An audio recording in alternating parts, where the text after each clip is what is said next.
وصدق رسوله النبي الكريم ونحن على ذلك من الشاهدين والشاكرين والحمد لله رب العالمين. یا اکرم الخلق مالی من الوذ به سواک عند حلول الحادث العممی. غوث اعظم بمنے کے سر و ساما مدد قبلہ دی مدد کعبہ ایما مدد ماغدا ایم تو سلطان دو عالم ہستی استدار ایم تما یا شہ جیلا مدد. بغیر داب بلا افتاد کشتی ضعیفان شکستہ رات پشتی. بحق خواجہ عثمان ہاروں مدد کنیا معین الدین چشتی. است فیل سید سالار مسعود زمان شیر حق شاہ شہیداں فاتح ہندوستان.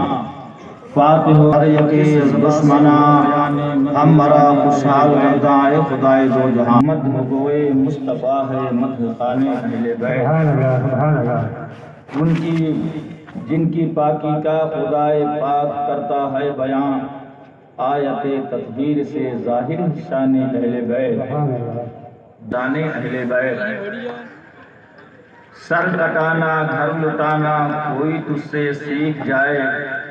جالیں عالم ہو فدائے خاندان اہل بیت. بے ادب گستاخ فرقوں کو سنا دے اے حسن. یوں کہا کرتے ہیں سنی داستان اہل بیت. آئیے حصول برکت کے لیے ہم اور آپ مل کر کے انتہائی ادب و احترام کے ساتھ اللہ کے رسول دانائے الغیوب دونوں عالم کے مالک و مختار سرور کائنات روحی فدا ہو جناب محمد رسول اللہ صلی اللہ علیہ وسلم کی بارگاہ بے کسپنا میں درود پاک کا ہدیہ پیش کریں. اللہم صلی علی سیدنا مولانا محمد مادر الجود والکرم وعلی آلہ واصحابہ بارک وسلم. صلاۃ و سلام علیک یا رسول اللہ صلاۃ و سلام علیک یا حبیب اللہ صلی اللہ تعالی علیہ وسلم. ہمارا اور آپ کا یہ 10 روزہ جلسہ جو سلطان الشہداء امام حسین شہید بے اجازت جن کے گھر جبریل بھی آتے نہیں قدر والے جانتے ہیں عز و کربلا رضی اللہ تعالیٰ عنہ کی ذات کریمہ سے منسوب ہے. ہم اور آپ اس میں برابر حاضری کی سعادتیں حاصل کر رہے ہیں. سرکار امام عالی مقام سلطان الشہداء امام حسین رضی اللہ تعالیٰ عنہ کے ذکر شریف سے پہلے ہم اہل بیت اطہار کے دوسرے لوگوں کا بھی ذکر کرتے ہیں. سرکار امام حسین شہید کربلا رضی اللہ تعالیٰ عنہ کی شان بہت زیادہ عظمت والی ہے. اللہ کے نبی صلی اللہ علیہ وسلم فرماتے ہیں احب اللہ من احب حسینا. جس نے حسین سے محبت کی اس نے خدا سے محبت کی. جس نے حسین کو چاہا اس نے خدا کو چاہا. اور ایک مقام پر ہم سب کے نبی صلی اللہ علیہ وسلم مسجد نبوی شریف میں تشریف لائے. فرمایا چھوٹا بچہ کہاں ہے؟ تو امام عالی مقام دوڑتے ہوئے آئے اور اپنے نانا کی گود میں بیٹھ گئے. حتیٰ کہ اپنے ہاتھوں کو داڑھی میں داخل کیا اور داڑھی سے کھیلنے لگے. سرکار امام حسین کو چومتے جا رہے تھے, سب پہ ہاتھ پھیرتے جا رہے تھے اور دعا کرتے جا رہے تھے اللہم انی احبہ, یا اللہ میں حسین سے محبت کرتا ہوں. فاحبہ, اے اللہ تو بھی اس سے محبت کر. واحب من یحبہ, اور اے اللہ تو اس سے بھی محبت کر لے جو حسین سے محبت کرے. گویا صرف دنیا والوں سے نہیں کہہ رہے تم کرو, بلکہ اللہ سے بھی کہہ رہے ہیں مالک امام حسین سے محبت کر. اور ان سے بھی محبت کر جن کے سینے امام حسین کی محبت کے خزینے. تو امام حسین شہید کربلا رضی اللہ تعالیٰ عنہ کی شان عظمت بہت زیادہ بلند و بالا ہے۔ آج تھوڑی دیر آسان لفظوں میں میں شیر خدا مشکل کشا داماد مصطفیٰ حیدر کرار فاتح خیبر اسد اللہ الغالب حضرت علی کرم اللہ تعالی وجہ الکریم کی شہادت سے متعلق تھوڑی دیر گفتگو کروں گا، لیکن آپ کی شہادت کا تذکرہ کرنے سے پہلے میں بہتر و مناسب سمجھتا ہوں کہ آپ کی زوجہ محترمہ لخت جگر مصطفیٰ نور نظر مصطفیٰ سیدہ فاطمہ زہرا رضی اللہ تعالی عنہ کا ذکر شریف بھی برکت کے لیے میں آپ حضرات کو سنا دوں۔ سیدہ فاطمہ زہرا رضی اللہ تعالی عنہ کی شادی شیر خدا رضی اللہ تعالی عنہ سے ہوئی۔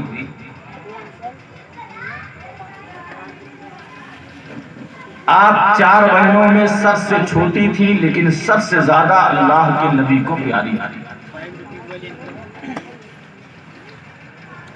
آپ کی عمر شریف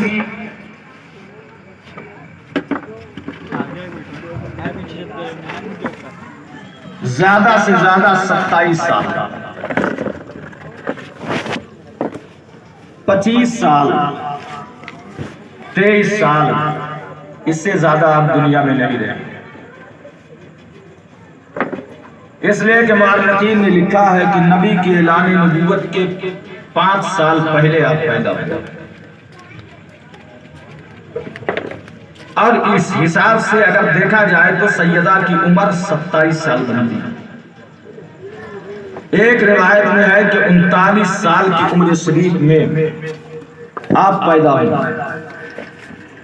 ایک روایت یہ کہتی ہے کہ نبوت کا اعلان ہوا تھا، اس کے 1 سال بعد آپ پیدا ہوئے، یعنی 27، 23 یا 25 سال سے زیادہ آپ دنیا میں نہیں رہے۔ لیکن اللہ کی قسم آج تک دنیا میں کوئی ایسی بیٹی، کوئی ایسی بہن، کوئی ایسی ماں، کوئی بیوی پیدا نہیں ہوئی جیسی شان اللہ تعالیٰ نے سیدہ فاطمہ زہرا کو عطا فرمائی۔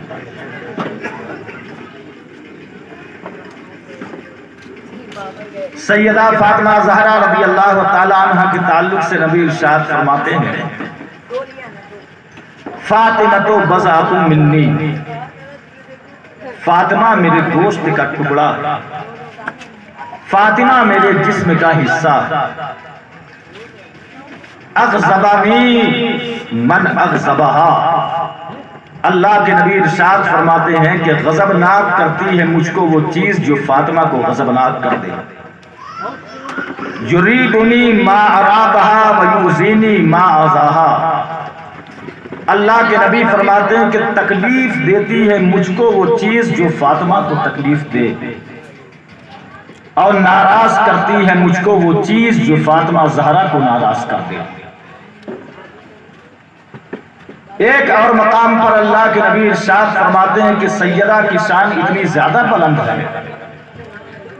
کہ ان اللہ یغضب بغضب فاطمہ ویرضا برضائها، کہ جب فاطمہ غصہ ہو جاتی ہے کسی پر تو اللہ تعالیٰ ناراض ہو جاتا ہے، اور جب فاطمہ کسی پر خوش ہو جاتی ہے تو اللہ تعالیٰ اس سے راضی ہو جاتا ہے۔ اللہ کے نبی صلی اللہ علیہ وسلم نے انہی کے تعلق سے فرمایا تھا، فاطمہ سیدۃ نساء اہل الجنہ، فاطمہ جنت کی تمام عورتوں کی سردار، بلکہ جنت ہی کی نہیں دنیا کی بھی تمام عورتوں کی سردار ہے۔ ایک مقام پر اللہ کے نبی فرماتے، یا بنیۃ الا ترضین انک سیدۃ نساء العالمین، اے بیٹی کیا تو اس بات پر راضی اور خوش نہیں ہے کہ تو جہان کی تمام عورتوں کی سردار ہے؟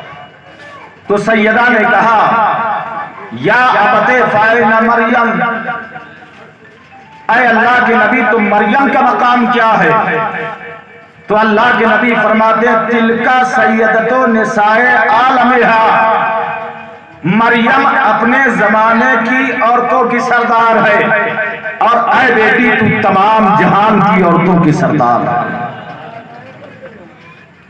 دنیا میں 4 عورتیں ہیں جو سب سے زیادہ مقام بلند، سب سے زیادہ اونچا مرتبہ رکھتی ہیں۔ ان میں سے ایک حضرت سارہ، دوسری آسیہ، تیسری مریم۔ لیکن اللہ کے نبی ارشاد فرماتے ہیں کہ ان سب میں سب سے افضل مقام سیدہ فاطمہ زہرا رضی اللہ تعالی عنہا کا ہے۔ یہی وہ مقدس بیٹی ہے جس کو اللہ کے نبی صلی اللہ علیہ وسلم نے انسانی حور کہا، اور اتنی زیادہ محبت، اتنا زیادہ پیار نبی کو ہے کہ جب فاطمہ نبی کے پاس آتی تھی تو اللہ کے نبی اٹھ کے کھڑے ہو جاتے تھے، فاطمہ کی پیشانی پر بوسہ دیتے تھے، اپنی جگہ پر فاطمہ زہرا کو بٹھاتے تھے، اور جب نبی سیدہ فاطمہ زہرا کے گھر جائیں تو سراپا ادب بن کر کے بیٹی کھڑی ہو جاتی تھی، اپنے باپ کے ہاتھ چومتی تھی، اپنی جگہ پر ادب و احترام کے ساتھ بٹھا دیا کرتی تھی۔ اللہ اکبر کبیرہ، نبی کریم صلی اللہ علیہ وسلم کو اپنی بیٹی فاطمہ سے بہت زیادہ محبت تھی، اور بیٹی کو بھی اپنے باپ محمد الرسول اللہ سے بہت زیادہ محبت تھی۔ کبھی فاطمہ کا اترا ہوا چہرہ نبی دیکھتے تھے تو نبی کا چہرہ اتر جاتا تھا، کبھی فاطمہ کو غمگین دیکھتے تھے تو نبی کے اوپر غم طاری ہو جاتا تھا۔ کبھی اللہ کے نبی صلی اللہ علیہ وسلم پر کوئی دکھ اور مصیبت آ جائے تو سیدہ فاطمہ زہرا کا سارا جسم سراپا آنسو بن جاتا تھا۔ بڑے بھروسے کے ساتھ ایک جملہ میں آپ کو کہتا ہوں، دنیا میں بے شمار باپ ہیں جن کو اللہ تعالیٰ نے بیٹیاں عطا فرمائی ہیں، دنیا میں بے شمار بیٹیاں ہیں جن کے باپ دنیا میں ہیں۔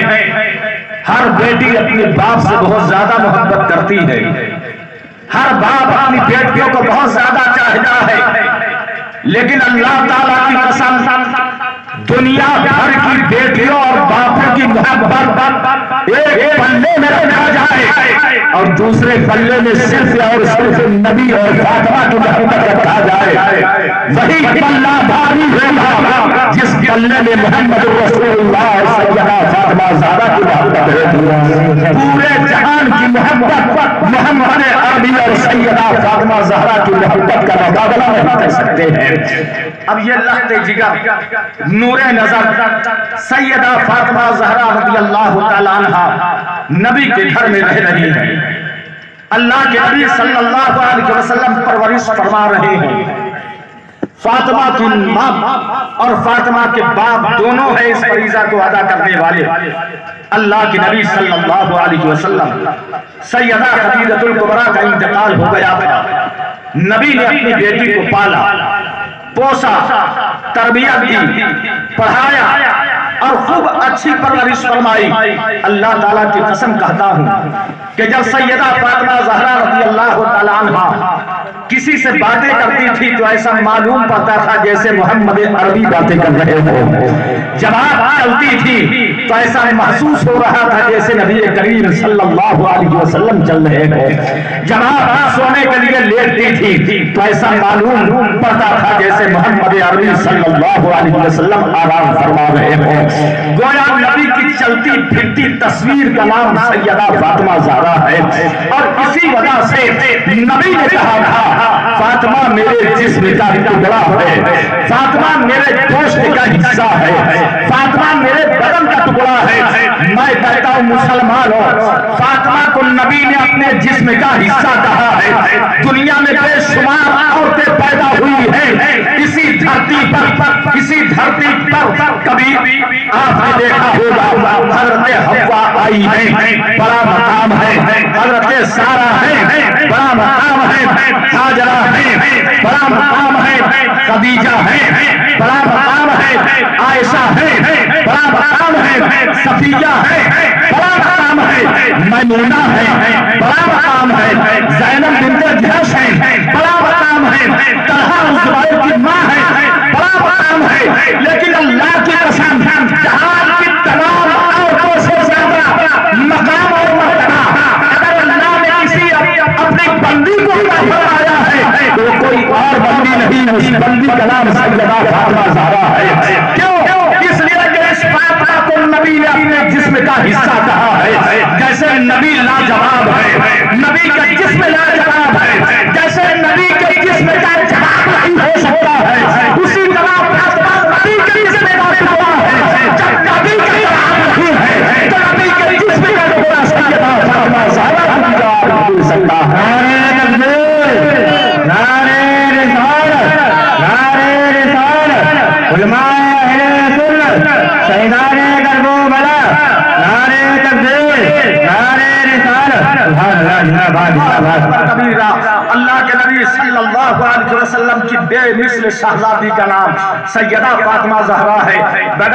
اگر یوں کہیں تو اس طرح بھی آپ سمجھ سکتے ہیں کہ امام حسین شہید کربلا رضی اللہ تعالیٰ عنہ ایک بے مثل ہستی کا نام ہے جس کی ماں کی طرح کسی کی ماں نہیں، حسین وہ ہے، حسین کے باپ کی طرح کسی کا باپ نہیں، اس کا نام حسین ہے، جس کے نانا کی طرح کسی کا نانا نہیں، اس ذات کا نام حسین ہے، جس کے نانی کی طرح کسی کی نانی نہیں، اس ذات کا نام حسین ہے، جس کی کھانے کھانا کی طرح کسی کی کھانا نہیں، اس ذات کا نام حسین ہے، جس کے ماموں کی طرح کسی کا ماموں نہیں، اس ذات کا نام حسین ہے۔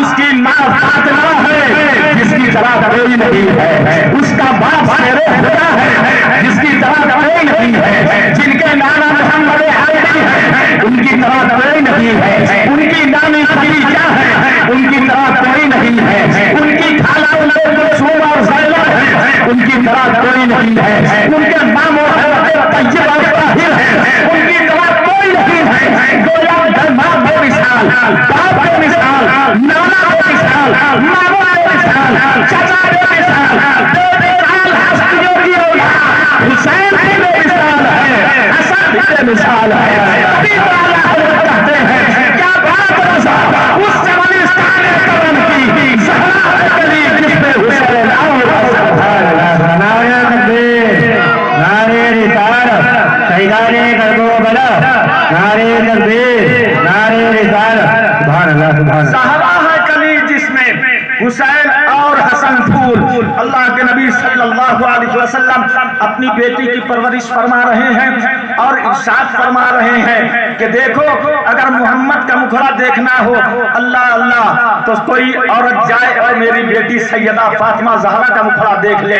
اے مسلمان، یہ میں کوئی ہوائی میں بات نہیں کر رہا ہوں بلکہ آپ علماء سے سنتے آئے ہیں، اگر پڑھے لکھے ہوں تو کتابوں میں پڑھ لیجئے کیا حدیثوں میں کیا ہے۔ نبی کا چہرہ چاند کی طرح خوبصورت تھا، چاند کی طرح تھا نبی کا مکھڑا، 14ویں چاند کی طرح نبی کا ٹکڑا تھا۔ میں کہتا ہوں اگر نبی کا مکھڑا 14ویں رات کے چاند کی طرح تھا تو فاطمہ کا مکھڑا نبی سے کم نہیں تھا۔ اگر نبی کا مکھڑا 14ویں رات کی طرح چمکتا تھا تو نبی کی لشکر جگر کاٹنا ہے، ان کا مکھڑا بھی کانت نر نہیں، فاطمہ کا مکھڑا بھی اتنا خوبصورت تھا جیسے آسمان پر 14ویں رات کا چاند چمکا کرتا ہے۔ کبیرہ اللہ اللہ، ایک ماں اگر اچھی ماں بننا چاہتی ہے، ایک بیٹی اگر اچھی بیٹی بننا چاہتی ہے، ایک بہن اگر اچھی بہن بننا چاہتی ہے، ایک شہزادی اگر ایک اچھی شہزادی بننا چاہتی ہے تو اسے سیدہ فاطمہ زہرا کا کردار اپنانا ہوگا۔ آج بڑے وثوق و اعتماد کے ساتھ کہتا ہوں، ماں نے کردار فاطمہ چھوڑ دیا ہے، بہنوں نے فاطمہ کا کردار چھوڑ دیا ہے، مسلم قوم کی بیٹیوں نے فاطمہ کا کردار چھوڑ دیا ہے، مسلم بہنوں نے فاطمہ کا کردار چھوڑ دیا ہے۔ ہاں اگر کردار چھوڑا نہ ہوتا تو آج مسلمانوں کی 8 لاکھ بیٹیاں اسلام چھوڑ کر کے غیر مذہب میں نہ گئی ہوگی۔ اگر فاطمہ زہرا کا کردار چھوڑا نہ ہوتا تو آج یہ مسلمان بیٹیاں بدکاری کا شکار کبھی نہ ہوگی۔ آج اگر ان کا کردار اپنایا ہوتا تو بے حیائی مسلمان بیٹیوں میں نہ ہوتی، بے غیرتی مسلمان بیٹیوں میں نہ ہوتی، زناکاری ان میں نہ ہوتی، فحاشی اس میں نہ ہوتی، لیکن آج عالم یہ ہے، آپ بھی یہی رہتے ہیں، ہم بھی یہی رہتے ہیں، علاقے کی جو بازار ہے، علاقے کی جو دکانیں ہیں، آج مسلمان لڑکیوں سے ان کی زینت بنی ہوئی ہے۔ اے مسلمانوں، یہ بہت بڑا المیہ ہے، بہت بڑی مصیبت کا مقام ہے۔ بیٹیاں پیدا کرو، لیکن ایسی بیٹیاں پیدا کر کے چھوڑ دینے سے ثواب نہیں ملے گا۔ دیکھو نبی نے بیٹی صرف پیدا نہیں کیا ہے، نبی نے بیٹی کو پیدا کیا ہے، ساتھ میں اس کی چال چلن کو اچھی بنایا ہے، اس کی پرورش کی ہے، اسے شہید بنایا ہے۔ اگر بیٹی پیدا کرنے کے بعد تم نے اس کو بے لگام چھوڑ دیا ہے، بیٹی بے غیرتی کا شکار ہو گئی ہے، بیٹی بے حیا بن گئی ہے، بیٹی نے قوم کی نام ڈال لی ہے، تو جان لو ایسے باپ کو بیٹی کی پرورش کا کوئی حصہ نہیں ملنے والا ہے، ایسی ماں کو بیٹی پالنے کا کوئی حصہ ملنے والا نہیں ہے۔ خدا ثواب تب ہے جب کہ بیٹی پیدا ہو، اچھا نام رکھا جائے، اچھی تربیت سکھائی جائے، قرآن کا درس کیا جائے، اس کے بعد فاطمہ کی سیرت سنائی جائے، خدیجہ کی سیرت سنائی جائے، عائشہ صدیقہ کی سیرت سنائی جائے، بیٹی کو پردے میں رکھا جائے، جب بیٹی بالغ ہو جائے، بیٹی کی شادی کر لی جائے، اتنے قوانین سے گزرنے کے بعد اللہ کے نبی فرماتے ہیں جب اتنی پابندیاں ایک باپ لے جاتا ہے تو اللہ تعالیٰ اسی باپ کو جنت کا تحفہ عطا فرما دیا کرتا ہے، جنت کا تمغہ عطا فرما دیا کرتا ہے۔ اے مسلمانوں، آج اس پر دھیان دینے کی ضرورت ہے۔ دیکھو اسی دھرتی پر اللہ کے نبی صلی اللہ علیہ وسلم کی بھی تو شہزادی ہے جس کا نام سیدہ فاطمہ زہرا ہے، لیکن نبی فرماتے ہیں دیکھو میری بیٹی پیدا ہوئی ہے، میں نے اس کی پرورش کی ہے، اس کو دیکھ ریکھ کیا ہے، اس کو سنوارا اور سجایا ہے، میری بیٹی بھی جہنم سے آزاد ہے، میری بیٹی کی تمام اولاد بھی جہنم سے آزاد ہے۔ یہ جہنم سے آزاد کیوں ہے؟ دوسری حدیث آپ سن لیجئے، فاطمہ تو احسنت فرجہا حرمہا اللہ وذریتہا عن النار۔ اللہ کے نبی فرماتے ہیں فاطمہ نے اپنی عزت کی حفاظت کی ہے، اسی لیے اللہ نے فاطمہ کو اور فاطمہ کی اولادوں کو جہنم کی آگ سے آزاد فرما دیا ہے۔ ثابت ہوتا ہے جب بیٹی پاک ہوتی ہے، بیٹی صاف ہوتی ہے، نبی کی سنتوں کی آئینہ دار ہوتی ہے، بیٹی پارسا ہوتی ہے، بیٹی اچھی ہوتی ہے، بیٹی نظیف ہوتی ہے، تو اللہ تعالیٰ اسے بخش دیتا ہے، اس کے صدقے اس کے ماں باپ کو بخش دیتا ہے، اس کے صدقے اس کی اولادوں کو بخش دیا کرتا ہے۔ اگر میں آپ کو بتلاؤں، آپ دیکھیے، حالانکہ میرا موضوع نہیں تھا، اچانک باتیں آ گئی تو میں نے آپ حضرات کو بیان کر دیا، لیکن آج جو بے حیائی کا شکار قوم مسلم کی بیٹیاں ہیں، کیا یہ ہم سے چھپا ہے؟ آپ سے چھپا ہے؟ آپ شادیوں میں دیکھ لیجئے، گھروں میں تو دوپٹہ رہتا ہے، لیکن جب یہ شادیوں میں جاتی ہے تو دوپٹہ گھر کے اندر رکھ کر کے جاتی ہے، پھر ایسی بے پردگی کا شکار ہوتی ہے کہ آپ بھی جانتے ہیں، ہم بھی جانتے ہیں، اور اس پر باپ کا سینہ پھولتا ہے، پھولتا نہ ہو تو بیٹی پر لگام کسے نہ ایک باپ خوش ہوتا ہے، ماں باضابطہ طریقے سے بے پردہ کر کے اسے سوار سجا کر کے شادی گاہ میں لے جاتی ہے، رشتہ داریوں میں لے جاتی ہے، بازار لے جاتی ہے۔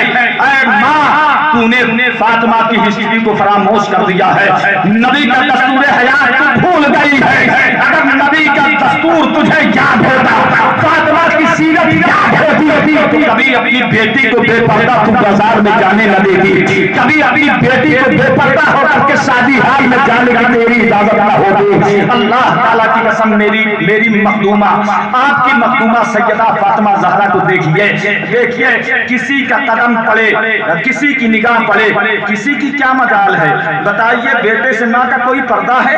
ہم لوگ بھی گھر کے اندر جاتے ہیں، ماں کا دوپٹہ نہیں ہے تو نہیں ہے، سر کھلا ہے تو کھلا ہے، ہم سے کوئی پردہ نہیں ہے، پردے کا حکم بھی نہیں ہے، اس لیے کہ ہم ماں کے پیٹ میں 9 مہینہ رہے ہیں، ماں کی چھاتی سے 2 سال دودھ پیا ہے، ماں کے بستر پر ہگے ہیں، موتے ہیں، اس کے بستر پر سوئے ہیں، ماں کے لیے ہمارے لیے ہم سے ماں کے لیے کیا پردہ ہے؟ کوئی پردہ نہیں ہے، لیکن غیر دیکھے بہت دور کی بات ہے۔ فاطمہ کا پردہ دیکھ لو، آپ کے بڑے شہزادے امام حسن مجتبی، جن کو اللہ کے نبی نے جنتی جوانوں کا سردار کہا ہے، امام حسین کے بڑے بھائی ہیں، اپنی ماں کو یاد کر کے رونے لگے. کسی نے کہا تمہاری ماں کا پردہ کیسا تھا بتاؤ. تو امام حسن کہتے ہیں اللہ تعالیٰ کی قسم میں فاطمہ کا بڑا بیٹا تھا. ساری زندگی میں کبھی اپنی ماں کے سر کے بال کو بھی نہیں دیکھ سکا. فاطمہ کا پردہ ہے, بڑا بیٹا ہے, ایک گھر میں رہتا ہے, لیکن فاطمہ کے سر کے بال نہیں دیکھ سکتا ہے. ایسے ہی ماں کے بیٹے کا نام حسین ہوا کرتا ہے, حسن ہوا کرتا ہے, سلطان حسین بڑے بڑے بیٹا نہیں دیکھ سکا. باہر والوں ہمیں آؤ کوئی دیکھے. ایسی ماں, ایسی بیٹی, ایسی بیوی جب ایسے پردے میں رہتی ہے, ایسی کوکھ سے پیدا ہونے والا بچہ کوئی اولاد نہیں ہوتا ہے. ایسے ہی ماں کے بیٹے کا نام حسین ہوا کرتا ہے, حسن ہوا کرتا ہے, سلطان حسین ہوا کرتا ہے. نعرے تکبیر, نعرے رسالت, نعرے رسالت, شہیدان کربلا, شہیدان کربلا, نعرے تکبیر, نعرے رسالت, سبحان اللہ, زندہ باد, زندہ باد. کبیرہ یہ سیدہ فاطمہ زہرا کی شان ہے. اور مسلمانوں یہ تو گھر کے اندر کا معاملہ ہے, عزت کی حفاظت کرو, اللہ تعالیٰ یہی چاہتا ہے. دیکھیے تو سیدہ کا مقام, جب نجران کے عیسائی آئے تھے اور کہا تھا عیسیٰ خدا کے بیٹے ہیں, تو نبی نے کہا نہیں خدا کے بیٹے نہیں, وہ خدا کے بندے ہیں. تو اس نے کہا ارے بغیر باپ کے کوئی اولاد پیدا ہوتی ہے کیا؟ تو نبی نے کہا ارے تم تعجب کرتے ہو کہ عیسیٰ بغیر باپ کے پیدا ہو گئے. ارے اللہ تعالیٰ نے جب آدم کو بغیر ماں باپ کے پیدا کر دیا, تو وہ خدا جو بغیر ماں باپ کا آدم پیدا کر سکتا ہے, وہ بغیر باپ کے مریم کے پیر سے عیسیٰ بھی پیدا کر سکتا ہے. بات کہی نبی نے, لیکن عیسائیوں کے سمجھ میں نہ آئی, اور انہوں نے کہا کہ نہیں اب ہم مباہلہ کریں گے, مباہلہ کریں گے, یعنی تم بھی آؤ ہم بھی آئیں, اور اس کے بعد دعا کریں کہ اللہ جو جھوٹا ہو اسے ہلاک و برباد فرما لے. تو نبی نے قبول کر لیا, ٹھیک ہے چلو مباہلہ ہوگا.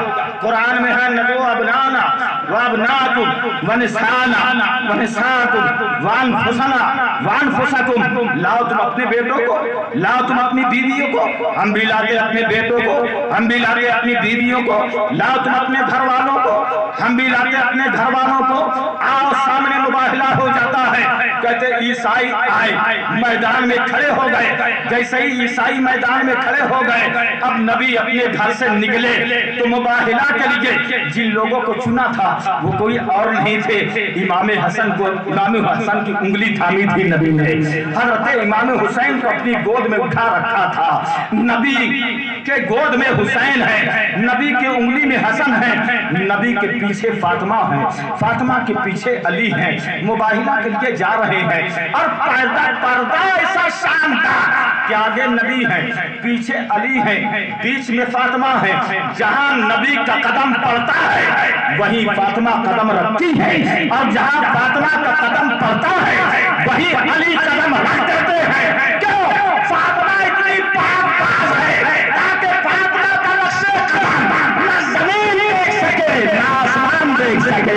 نبی کے قدم پر فاطمہ کا قدم ہوتا تھا, فاطمہ کے قدم پر علی کا قدم ہوتا تھا. یہ آپ کا پردہ تھا, یہ آپ کی شان تھی, یہ آپ کا مقام تھا. جب اس شان سے نبی تشریف لے گئے, یا عیسائیوں کے سامنے کہتے ہیں گود میں حسین ہے, انگلی میں حسن ہے, پیچھے سیدہ ہے, ان کے پیچھے شیر خدا ہے, ان کا سب سے بڑا پوپ, سب سے بڑا پادری. جیسے ہی نبی کو دیکھا چاند کی طرح, حسین کو دیکھا چاند کی طرح, حسن کو دیکھا چاند کی طرح, شیر خدا کو دیکھا چاند کی طرح, اور سیدہ فاطمہ زہرا پردے کی آڑ میں ہے. تو جب ان چاروں کا چہرہ دیکھا تو اس نے کہا کہ انی لارا وجوہن لو سأل اللہ ان یزیل جبلا من مکانی. عیسائیوں سے کہا اے عیسائیوں میں ایسے چہرے دیکھ رہا ہوں کہ اگر یہ چہرے کہہ دیں اے اللہ پہاڑ کو ہٹا دے, تو اللہ پہاڑ کو اپنی جگہ سے ہٹا کر کے ان کی دعا قبول فرما لے گا. اس لیے اے عیسائیوں ان سے مباہلہ نہ کرو ورنہ ہلاک ہو جاؤ گے، ورنہ برباد ہو جاؤ گے۔ تو کہتے بس ٹیکس دینا قبول کر لیا، لیکن عیسائیوں نے حسن کے سامنے، حسین کے سامنے، نبی کے سامنے، شیر خدا کے سامنے مباہلہ نہیں کیا۔ اللہ اکبر کبیرہ۔ اور اس کے بعد حسن حسین کی شان ملاحظہ فرمائے، شیر خدا فاطمہ کا مقام ملاحظہ فرمائے۔ نبی کہتے ہیں اللہ کی قسم یہ فاطمہ علی حسن حسین کا مقام یہ ہے کہ اگر میں دعا کر دیتا اور یہ چاہوں آمین کہتے تو دنیا سے عیسائیت کا خاتمہ ہو جاتا، ایک بھی عیسائی دنیا کے اندر نہ بستا۔ ان کی آمین میں اتنا اثر ہے، ان کی آمین میں اتنا اثر ہے، اور جن کی آمین میں اتنا اثر ہو کہ آمین ہی عیسائیت کے خاتمے کے لیے کافی ہے۔ اسی ذات کا نام شیر خدا ہے، اسی ذات کا نام سیدہ فاطمہ زہرا ہے، انہی نفوس قدسیہ کے نام حسن امام حسین کے نام سے یاد کیا جاتا ہے۔ سبحان اللہ۔ اگر وقت ہو بڑی طویل داستان ہے اور ہماری ساری زندگیاں بیت جائیں اور اس کا حق نہیں ادا ہو سکتا ہے، غرض کہ آئیے ایک دو روایتیں آپ حضرات کو بیان کرتا ہوں۔ ایک روایت میں ہے کہ 15.5 سال، دوسری روایت میں ہے کہ 18.5 سال کی عمر شریف ہو گئی وسلم حضرت ام سلمہ کے گھر میں آرام کر رہے تھے کہ ایک فرشتہ آیا۔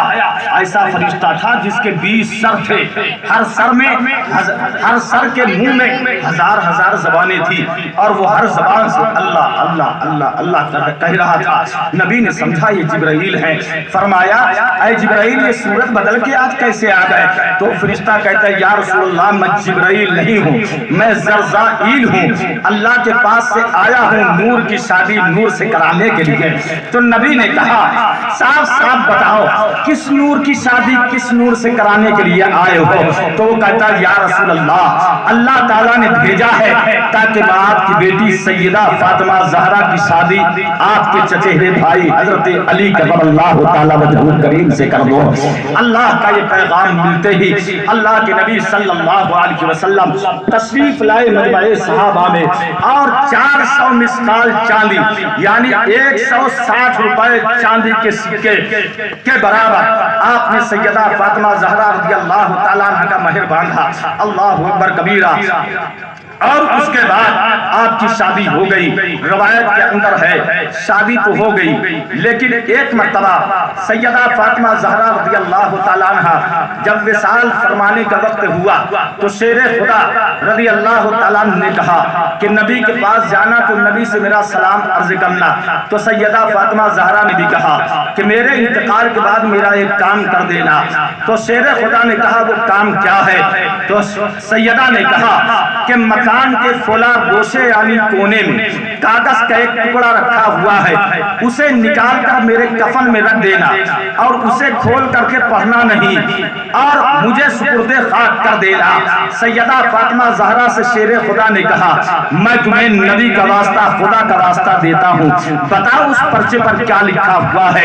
تو سیدہ فاطمہ زہرا نے کہا اے شیر خدا اس میں اصل معاملہ یہ ہے کہ جب تم سے میری شادی ہونے لگی تھی نبی میرے پاس اجازت لینے کے لیے آئے تھے، تو نبی نے مجھ سے کہا تھا اے بیٹی 400 مسقال چاندی مہر کے بدلے میں تیرا نکاح علی کے ساتھ کرنا چاہتا ہوں، کیا تجھے منظور ہے؟ تو میں نے کہا تھا علی منظور ہے لیکن مہر منظور نہیں ہے۔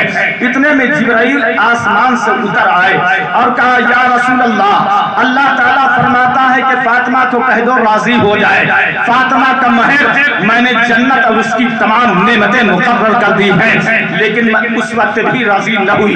تو نبی نے پوچھا کہ اے بیٹی بتاؤ تمہارا مہر کیا ہونا چاہیے؟ تو میں نے ادب سے عرض کیا یا رسول اللہ آپ امت کی غم میں ہمیشہ روتے رہتے ہیں، تو میری تمنا یہ ہے کہ میرا مہر امت محمدیہ کے گناہگاروں کی شفاعت مقرر ہو جائے۔ کہتے واپس گئے حضرت جبرائیل اللہ کی بارگاہ میں اور اللہ کے پاس سے یہی پرچہ لے کر کے آئے ہیں جس پر لکھا ہوا ہے کالا صدا کو فاطمہ ان شفاعت امت محمد کالا صدا کو فاطمہ یعنی امت محمدیہ کے گناہگار بخشے جائیں گے، یہی سیدہ فاطمہ زہرا کا مہر ہے۔ اللہ اکبر کبیرہ۔ سیدہ فاطمہ زہرا گویا عرض کرنا چاہتی تھی کہ یا رسول اللہ مال و دولت کا مہر تو سب کو ہی بنواتا ہے، لیکن میرا مہر ایسا نہ ہو جو صرف مجھے کو فائدہ دے، بلکہ میرا مہر ایسا ہونا چاہیے جو مجھے بھی فائدہ دے اور امت محمدیہ کے گناہ گاروں کو بھی فائدہ دے۔ یہ اللہ کا فضل ہے کہ نبی کے صدقے سیدہ فاطمہ زہرا دنیا سے جاتے جاتے ہم غریبوں کا کام کر گئی ہے، ہم سب کی شفاعت کا انتظام کر گئی ہے۔ اور اے مسلمانوں، تھوڑی دیر میں سیدہ فاطمہ زہرا پر گفتگو کر رہا ہوں۔ دیکھیے شادی کے اندر جہیز دینا یہ ناجائز نہیں ہے، حرام نہیں ہے، بلکہ آپ کی شادی ہوئی تو نبی کریم صلی اللہ علیہ وسلم نے جہیز دیا، اور جہیز میں کیا دیا تھا؟ نبی نے ایک لکڑی کا کٹورا دیا تھا، ایک پیالہ دیا تھا، 2 بازو بند دیے تھے، ایک ہاتھی کے دانت کا گلے کا ہار دیا تھا، 2 بازو بند دیے تھے، اور 4 گدے دیے تھے، 2 رضائی دیے تھے، ایک چادر دی تھی جس میں 70 پیون لگے ہوئے تھے، ایک مشکیزہ دیا تھا، ایک چارپائی دیا تھا، ایک تکیہ دیا تھا، جس سے سمجھ میں آتا ہے نبی کی بیٹی کی شادی ہوئی، نبی نے یہ سامان دیا۔ جہیز دینا جائز طریقے پر یہ نبی کی سنت ہے، لیکن آج جب شادی ہوتی ہے تو جہیز کے لیے باپ مکان گروے رکھتا ہے، سودی پیسہ لیتا ہے، قرض لیتا ہے، نہ جانے کیا کیا طریقے وہ کرتا ہے، اس کے بعد بیٹی کو جہیز دیتا ہے۔ اے مسلمان، بیٹی پیدا ہو جائے، بیٹی کیسے پالی جائے، کیسے ودا کی جائے، یہ جاننا ایک باپ پر فرض ہے، ایک ماں پر فرض ہے۔ ہم کہتے سنیے، بیٹی کی شادی ہو تو جہیز کے لیے قرضہ مت لینا، اس لیے کہ بیٹی کی شادی ہو جہیز دینا نبی کی سنت ہے، لیکن جہیز کے لیے قرضہ لینا یہ خلاف سنت ہے، یہ نبی کی سنت نہیں ہے۔ اللہ اکبر کبیرہ۔ سیدہ فاطمہ زہرا کی شادی ہو گئی، اور اس کے بعد اپنے لخت جگر نور نظر سیدہ فاطمہ زہرا کو اللہ کے نبی شیر خدا کے مقام تک بھیجنے گئے۔ ایک صورت یہ بھی ہے کہ اگر بیٹی کی شادی قریب ہو تو شادی ہو جانے کے بعد رخصت کرنے کے لیے باپ بیٹی کے سسرال تک جائے، یہ نبی کی سنت ہے۔ بھیج کر کے اللہ کے نبی صلی اللہ علیہ وسلم آئے، رات گزری، دوسرے دن شیر خدا رضی اللہ عنہ جن کے رتبے ہیں سوا، ان کے سوا مشکل ہے، منزل عشق میں تسلیم و رضا مشکل ہے۔ رات گزری، جب صبح ہوئی تو شیر خدا نے اپنے اونٹوں کو لیا، مدینہ کے جنگل میں اونٹ چرانے لگے۔ آپ اونٹ چرا رہے تھے کہ مدینہ کے جنگل میں ایک منافق مل گیا۔ اس منافق نے کہا، اے علی تم نے وہاں شادی کیا ہے، تم کو وہاں سے کتنا جہیز ملا ہوگا؟ منافق نے کہا کتنا جہیز ملا ہوگا؟ اے علی اگر تم میری بیٹی کے ساتھ شادی کرتے تو اللہ کی قسم اتنا جہیز دیتا کہ اپنے گھر سے لے کر تمہارے گھر تک مال و دولت سے لگے ہوئے اونٹوں کی لائن لگا دیتا۔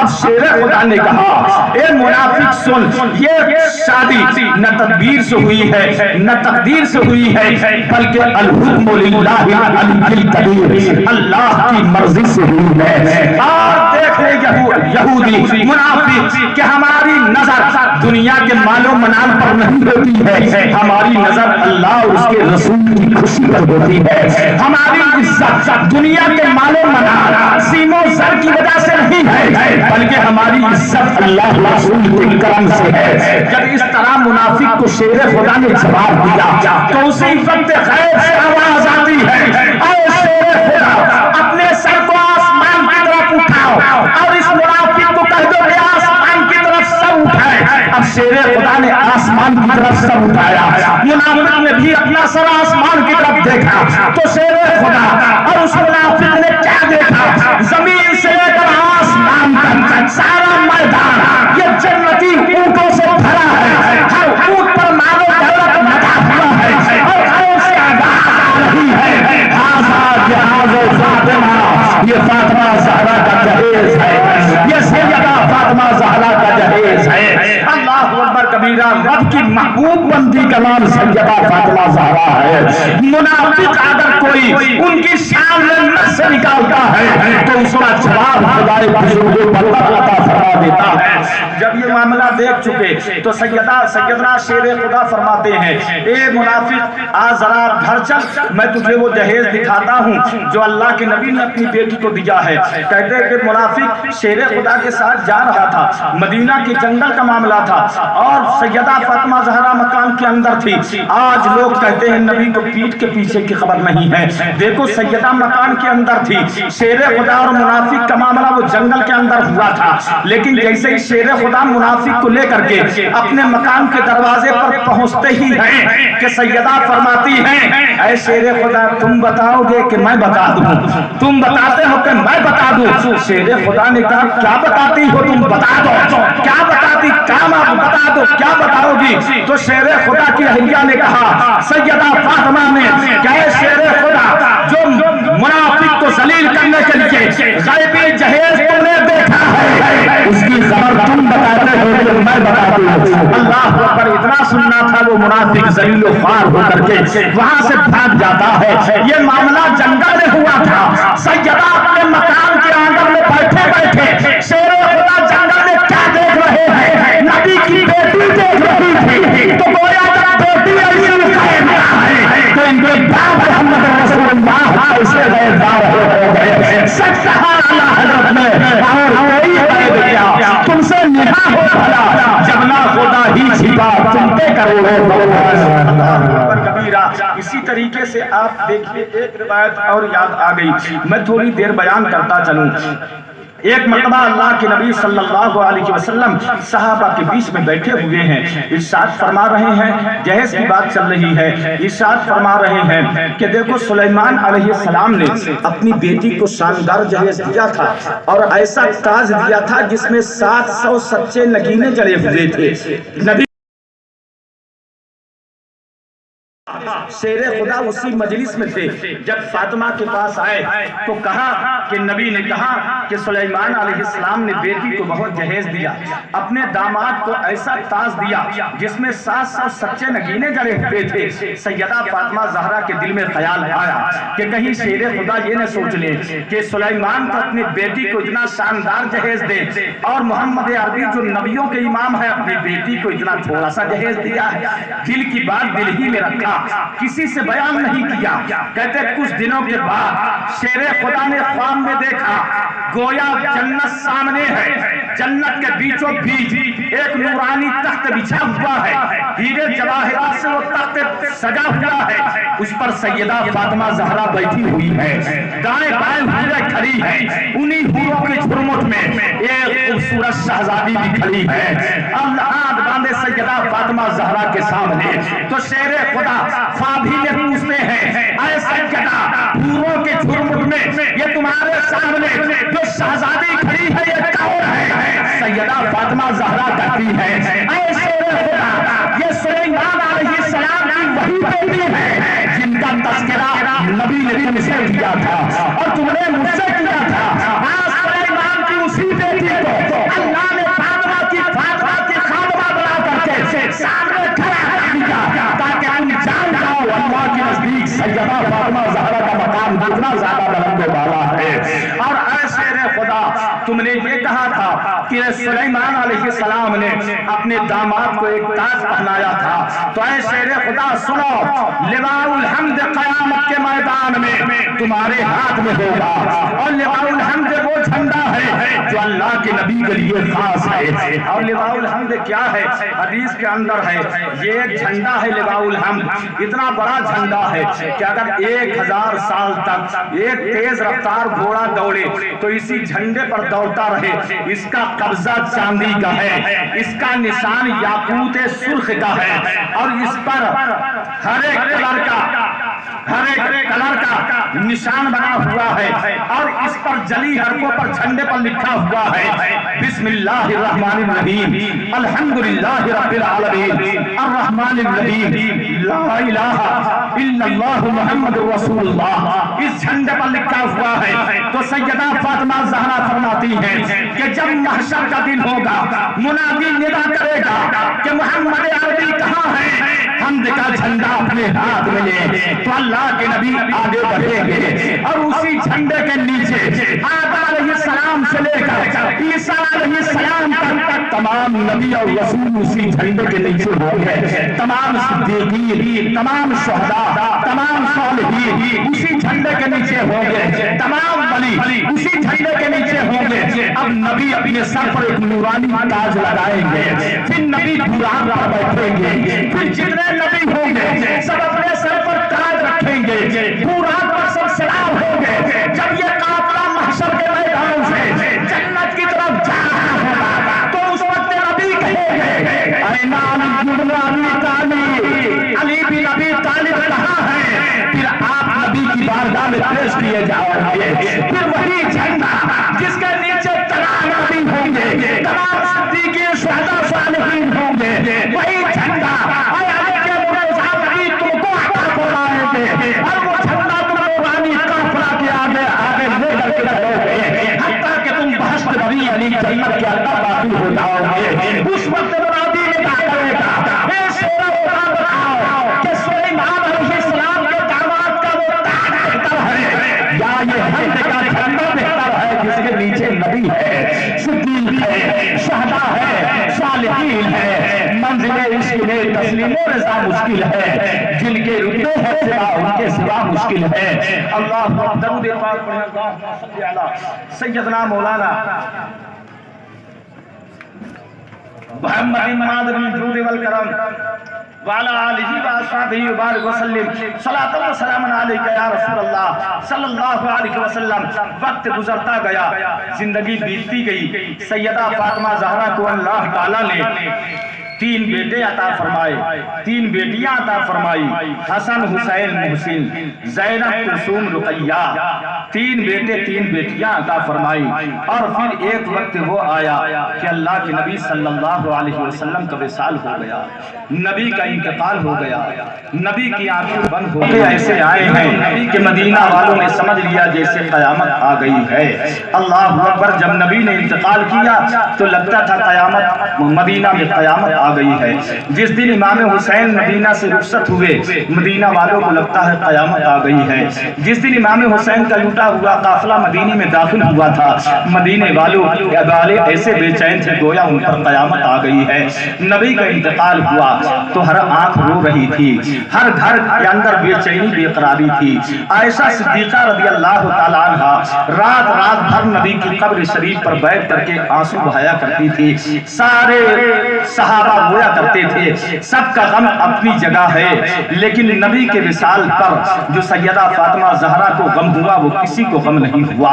اللہ کی قسم صحیح حدیث سے ہے کہ نبی کے انتقال کے بعد سیدہ فاطمہ زہرا کا ہنسنا تو دور کی بات ہے، کسی نے مسکراتے ہوئے بھی نہیں دیکھا تھا. راتوں دن نبی کی جدائی میں روتی رہتی تھی.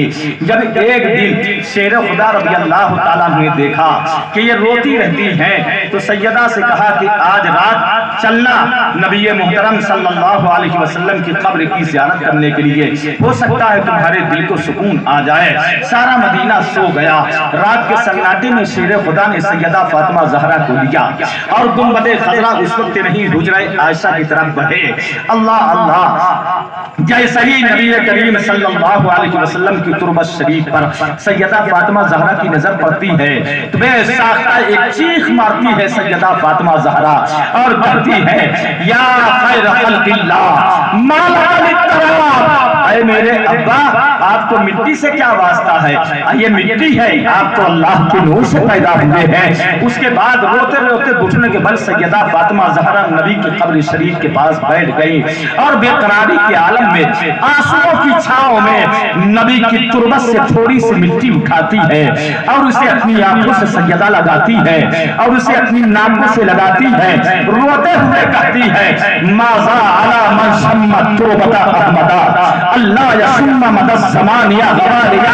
ارے میرے باپ کی تربت سے ایسی خوشبو آ رہی ہے کہ اگر کوئی نبی کی میرے باپ کی تربت کی مٹی کو سونگھ لے تو دنیا کی کوئی خوشبو سے کبھی پسند نہیں آ سکتی ہے. اللہ اکبر کبیرہ. اس کے بعد نبی کی جانب متوجہ ہو کر رو کے کہتی ہے اے ابا آپ انتقال کر گئے، آپ کے انتقال کی وجہ سے سبت علی مسائب لو انہا سبت علی الایام سرنا لگا لیا۔ اے ابا جان آپ کے انتقال کی وجہ سے مجھ پر ایسے مصیبت کے پہاڑ آتے ہیں کہ اگر یہ دن کے اجالے پر ٹوٹ جائے تو دن کا اجالا رات کے اندھیرے میں بدل جائے گا۔ روتی روتی اللہ کے نبی صلی اللہ علیہ وسلم کی تربت سے یہ جدا ہو جاتی ہے، لیکن پھر بھی سکون نہیں، چین نہیں۔ فاطمہ سوکھ کر کے کاٹا ہو گئی ہے۔ ایک دن کی بات ہے کہ شیر خدا رضی اللہ تعالی عنہ گھر کے اندر داخل ہوئے تو کیا دیکھا کہ آٹا گوندھا ہوا رکھا ہے، مٹی بھیگی ہوئی رکھی ہے، حسنین کریمین کے کپڑا سیدہ دھل رہی ہے، بدن کپ کپا رہا ہے۔ شیر خدا کی آنکھوں میں آنسو آ گئے کہ چلنے کی طاقت نہیں ہے، مٹی کیوں بھگا رکھی ہے اور یہ کپڑے کیوں دھو رہی ہے، آٹا کیوں اپنے ہاتھ سے گوندھ لیا ہے، روزانہ تو یہ کام میں کیا کرتا تھا۔ شیر خدا کہتے ہیں اے میری شریک حیات کیا ہوا، یہ مٹی کی گوندھی ہے، آٹا کیوں گوندھا ہے اور یہ کپڑے کیوں دھل رہی ہے؟ تو کہتے ہیں سیدہ نے رو کر کے کہا اے میرے سرتاج ھذا فراق بینی و بینک، اب میری آپ کی جدائی کی گھڑی بالکل قریب آ چکی ہے۔ شیر خدا نے کہا جدائی کی گھڑی قریب آ گئی ہے کیسے معلوم ہو گیا؟ تو فاطمہ نے کہا ابھی میں نے ابا جان کو خواب میں دیکھا کہ میرے ابا میرے سرہانے کھڑے ہیں، دائیں بائیں دیکھ رہے ہیں جیسے کسی کا انتظار کر رہے ہو۔ جیسے ہی میری نگاہ میرے ابا پر پڑتی ہے میں پکارتی ہوں یا ابا این انت، اے ابا آپ کہاں ہیں، میں تو آپ کے لیے بے چین ہوں۔ تو ابا محمد رسول اللہ نے کہا اے بیٹی میں یہاں ہوں اور تیرا انتظار کر رہا ہوں۔ اے بیٹی غم لے کر اب جدائی کی گھڑیاں ختم ہو رہی ہیں، کل شام تک تو ہمارے پاس آ جائے گی۔ تو اے شیر خدا مجھے ایسا لگتا ہے کہ اب ہم جدا ہو جائیں گے، نبی کی بارگاہ میں پہنچ جائیں گے۔ آٹا اس لیے گوندھ رہی ہوں کہ آخری مرتبہ اپنے ہاتھوں سے اپنے بیٹوں کو پکا کر کے روٹی کھلا دو، مٹی اس لیے بھگوئی ہے تاکہ اپنے بیٹوں کو اپنے ہاتھ سے نہلا دھلا کر ان کی زلفیں سوار دو، کپڑا اس لیے دھو رہی ہوں تاکہ میں ان کے کپڑے صاف ستھرے کر دوں، نہ معلوم میرے بعد کوئی کپڑا دھوئے گا کہ نہیں دھوئے گا، کوئی کھلائے گا میرے بچوں کو کہ نہیں کھلائے گا، کوئی دھیان رکھے گا کہ نہیں رکھے گا۔ اتنا سننا تھا کہ سیدنا شیر خدا کی آنکھوں سے آنسو جاری ہو گئے اور کہا نبی کا غم کیا کم غم ہے جو سیدہ تم بھی جا رہی ہو، آئے میں اس صدمے کو برداشت نہیں کر پاؤں گا۔ شیر خدا رونے لگتے ہیں تو سیدہ نے کہا اے شیر خدا میرے جانے کے بعد رونا نہیں، اس لیے کہ تمہارے رونے کی وجہ سے حسنین کریمین کو دکھ ہوگا، ان کے دکھ سے میری روح پریشان ہو جائے گی۔ اللہ اللہ کیسی یہ گھڑیاں تھی۔ اس کے بعد سیدہ فاطمہ زہرا رضی اللہ تعالیٰ عنہا نے دونوں شہزادوں کو اور شہزادیوں کو نہلایا دھلایا، کپڑے پہنائے اور اس کے بعد روٹیاں پکائیں، اپنے ہاتھوں سے کھلایا۔ اس کے بعد کہا ابو بکر صدیق کی زوجہ اسماء بنت امیس کو بلا لائیے۔ سیدہ فاطمہ زہرا کے فرمان کے مطابق شیر خدا رضی اللہ تعالیٰ عنہ ہو گئے اور بلا لائے حضرت اسماء بنت امیس کو۔ شیر خدا رضی اللہ تعالیٰ عنہ بیٹھے ہوئے ہیں اور ارشاد فرما رہے ہیں سیدہ نبی سے میرا سلام کہنا۔ سیدہ بھی کہہ رہی ہے میرے بعد میرے بیٹوں کو مارنا نہیں، احساس یتیمی نہ ہونے دینا، اور اے علی تم میرے بعد میرے جنازے پر چیخ چلا کر کے ماتم نہ کرنا، میری قبر پر اے شیر خدا تم حاضری دیتے رہنا۔ اس کے بعد اپنے شہزادوں کو نہلایا دھلایا، سینے سے لگایا اور اس کے بعد اپنے بچوں کو بٹھا کے کہتی ہے بیٹو جاؤ باہر کھیل آؤ، میں نہیں کہہ سکتی کہ آنے والا کل تمہارے لیے کیسا دن ہوگا۔ سارے بچوں کو اپنے گلے سے لگایا، روتی جا رہی تھی۔ یہ رونا بتلا رہا ہے کہ سیدہ کی آنکھوں کے سامنے امام حسن کا زہر دینا سامنے تھا، امام حسین کی قربانی سامنے تھی۔ روتے روتے بچوں کو جدا کیا۔ شیر خدا بیٹھے ہوئے تھے، باہر چلے گئے۔ حضرت اسماء آئی بیٹھی ہوئی ہیں تو شیر خدا سیدہ فاطمہ زہرا نے کہا اے اسماء مجھے اس چیز کی فکر ہے کہ جب میرا جنازہ جائے گا تو لوگ دیکھیں گے۔ تو اسماء نے کہا اے سیدہ میں نے حبشہ میں دیکھا ہے کہ جب عورت کا انتقال ہوتا ہے تو اس کے لیے ایک گہوارہ بنایا جاتا ہے اور نرم شاخوں کو کاٹ کر کے اس پر کپڑا رکھ دیا جاتا ہے اور اس طرح بے پردگی نہیں ہوتی۔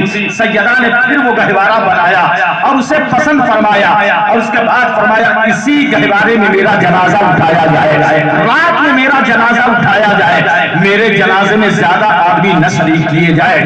اس کے بعد فرمایا اے اسما باہر چلی جا تاکہ میں تھوڑی دیر اپنے اللہ سے بات کر لوں۔ اسما باہر چلی گئی، فاطمہ سجدے میں چلی گئی، اپنے رب سے رو رہی ہے، گڑگڑا رہی ہے، باتیں کر رہی ہے۔ تھوڑی دیر میں ہچکیاں چالو ہو جاتی ہیں، باہر تک آواز پہنچتی ہے، بے قرار ہو کر اسما اندر داخل ہوتی ہے تو کیا کہتی ہے کان لگا کے سننے کے بعد کہ فاطمہ کہہ رہی ہے یا اللہ محمد الرسول اللہ کا وعدہ، میرے بچوں کی حفاظت فرمانا، میری خطاؤں کا معاف فرمانا، یا اللہ امت محمدیہ کے گنہگار لوگوں کی بخشش فرما دینا۔ کہتے ہیں سیدہ اسما بنت امیس کہتی ہے میں زاروں قطار رونے لگی۔ فاطمہ نے اپنا سر اٹھایا اور کہا میں نے کہا تھا کہ تم باہر چلی جاؤ۔ اسما پھر باہر چلی جاتی ہے، سیدہ پھر سجدے میں ہے، رب سے باتیں اور مناجات کر رہی ہے، دعائیں کر رہی ہے۔ اسما کہتی ہے تھوڑی دیر کے بعد وہ آواز آنا بند ہو گئی، میں گھبرا کر کے کمرے کے اندر داخل ہوئی، میں نے دیکھا سیدہ خاموش ہے، کوئی حرکت نہیں ہے، کوئی آواز نہیں ہے، تو میں نے پکارا یا پھر وقائنی رسول، اے نبی کی آنکھوں کی ٹھنڈک اٹھیے، یا بنت مصطفیٰ، اے شہزادی مصطفیٰ اٹھیے، لیکن فاطمہ نہیں اٹھی۔ میں بے قرار ہو کر ان کے بدن سے جب چادر ہٹائی تو میں نے گمان کیا لگتا ہے سیدہ فاطمہ زہرا کا انتقال ہو گیا ہے۔ میں نے ان کے قدموں پر اپنے سر کو رکھ دیا تو میں نے دیکھا سیدہ کا بدن ہلنے لگا۔ سیدہ نے آنکھیں پھیلائی دی اور پھرمائی ہوئی آواز میں آخری جملہ یہ کہا تھا اسما میں جا رہی ہوں، اگر میرے باپ محمد رسول اللہ کے پاس جانا تو کہنا سیدہ نے اے باپ کو سلام بھیجا ہے، یہ کہا اور کلمہ شریف زبان پاک پر جاری ہوا، آپ کا رسالے پر ملال ہو جاتا ہے۔ انا للہ و انا الیہ راجعون۔ رات کے اندھیرے میں سیدہ کا جنازہ اٹھایا جاتا ہے، مختصر سے لوگ سیدہ کے جنازے میں شریک ہوتے ہیں، جس میں حضرت عباس تھے، حضرت عثمان تھے، حضرت ابو بکر صدیق تھے، حضرت شیر خدا تھے، حضرت زبیر تھے، یہی کچھ لوگ تھے اور یہی کچھ لوگوں نے سیدہ فاطمہ زہرا رضی اللہ تعالی عنہ کی مٹی دینے کے لیے جنت البقیع شریف میں گئے۔ آج کی نماز جنازہ کے تعلق سے اختلاف ہے۔ سب سے پہلی اور اچھی روایت یہ ہے کہ سیدہ کی نماز جنازہ شیر خدا نے پڑھائی ہے۔ دوسری روایت یہ ہے کہ حضرت عباس نے پڑھائی ہے جو سرکار کے چچا تھے، اور تیسری روایت یہ ہے کہ حضرت سیدہ فاطمہ زہرا کی نماز جنازہ حضرت ابو بکر صدیق رضی اللہ تعالی عنہ نے پڑھائی ہے، اور نماز جنازہ پڑھنے کے بعد آپ کو جنت البقیع شریف کے اندر دفن کیا گیا ہے۔ اللہ تبارک و تعالی محبوبہ اور سیدہ کے تربت انور پر خوب خوب موسلادھار بارش فرمائے۔ درود پاک سیدنا مولانا محمد بن صلاۃ و سلام علی آلہ و اصحابہ وسلم علیک یا حبیب اللہ۔ گویا ماں کا سایہ امام حسن و حسین کے سر سے اٹھ چکا تھا، زینب کے سر سے اٹھ چکا تھا، ام کلثوم گویا ماں کی جانب سے یتیم ہو چکی تھی، اب شیر خدا ہی باپ تھے، اب شیر خدا ہی ماں تھی۔ شیر خدا رضی اللہ تعالیٰ عنہ خوب اچھی پرورش فرمائی۔ اب تھوڑی دیر میں شیر خدا رضی اللہ تعالیٰ عنہ کی شہادت کے تعلق سے آج باتیں بیان کر دوں، اس لیے بہت ساری باتیں ہیں پھر چھوٹ جائیں گی۔ میں آپ سے تھوڑا سا وقت لینا چاہتا ہوں کہ سیدنا امام حسین رضی اللہ تعالیٰ، سیدنا شیر خدا رضی اللہ تعالیٰ عنہ کی شہادت بڑی دردناک شہادت ہے۔ اور ایک بات اور بتلا دوں کہ جیسے امام حسین کی شہادت کسی سے چھپی نہیں تھی، ویسے ہی شیر خدا کی شہادت کسی سے چھپی نہیں تھی۔ شیر خدا جانتے تھے مجھے شہادت ملے گی، نبی جانتے تھے یہ شہید ہوں گے، صحابہ بھی جانتے تھے یہ شہید ہوں گے۔ ایک موقع پر اللہ کے نبی شیر خدا خود ہی فرماتے ہیں کہ اللہ کے نبی صلی اللہ علیہ وسلم نے فرمایا اے علی ایک خارجی تیرے اوپر تلوار کا وار کرے گا، اور ہاتھ کے اشارے سے فرمایا تلوار یہاں لگے گی، حتی فیسیل دمن حتی یخزب لحیتو کا، نبی بھی ارشاد فرماتے ہیں کہ تلوار یہاں ماری جائے گی، خون بہے گا حتیٰ کہ تیرے سر کے خون سے تیری داڑھی رنگین ہو جائے گی۔ اس کے بعد کہتے ہیں لیکن اے علی اس وقت تم کیسے برداشت کرو گے؟ شیر خدا عرض کرتے یا رسول اللہ جب اللہ نے میرے لیے شہادت لکھ دی ہے تو بڑی خوشی سے میں برداشت کروں گا کہ اللہ تعالیٰ مجھے مرتبہ شہادت نصیب فرمائے گا۔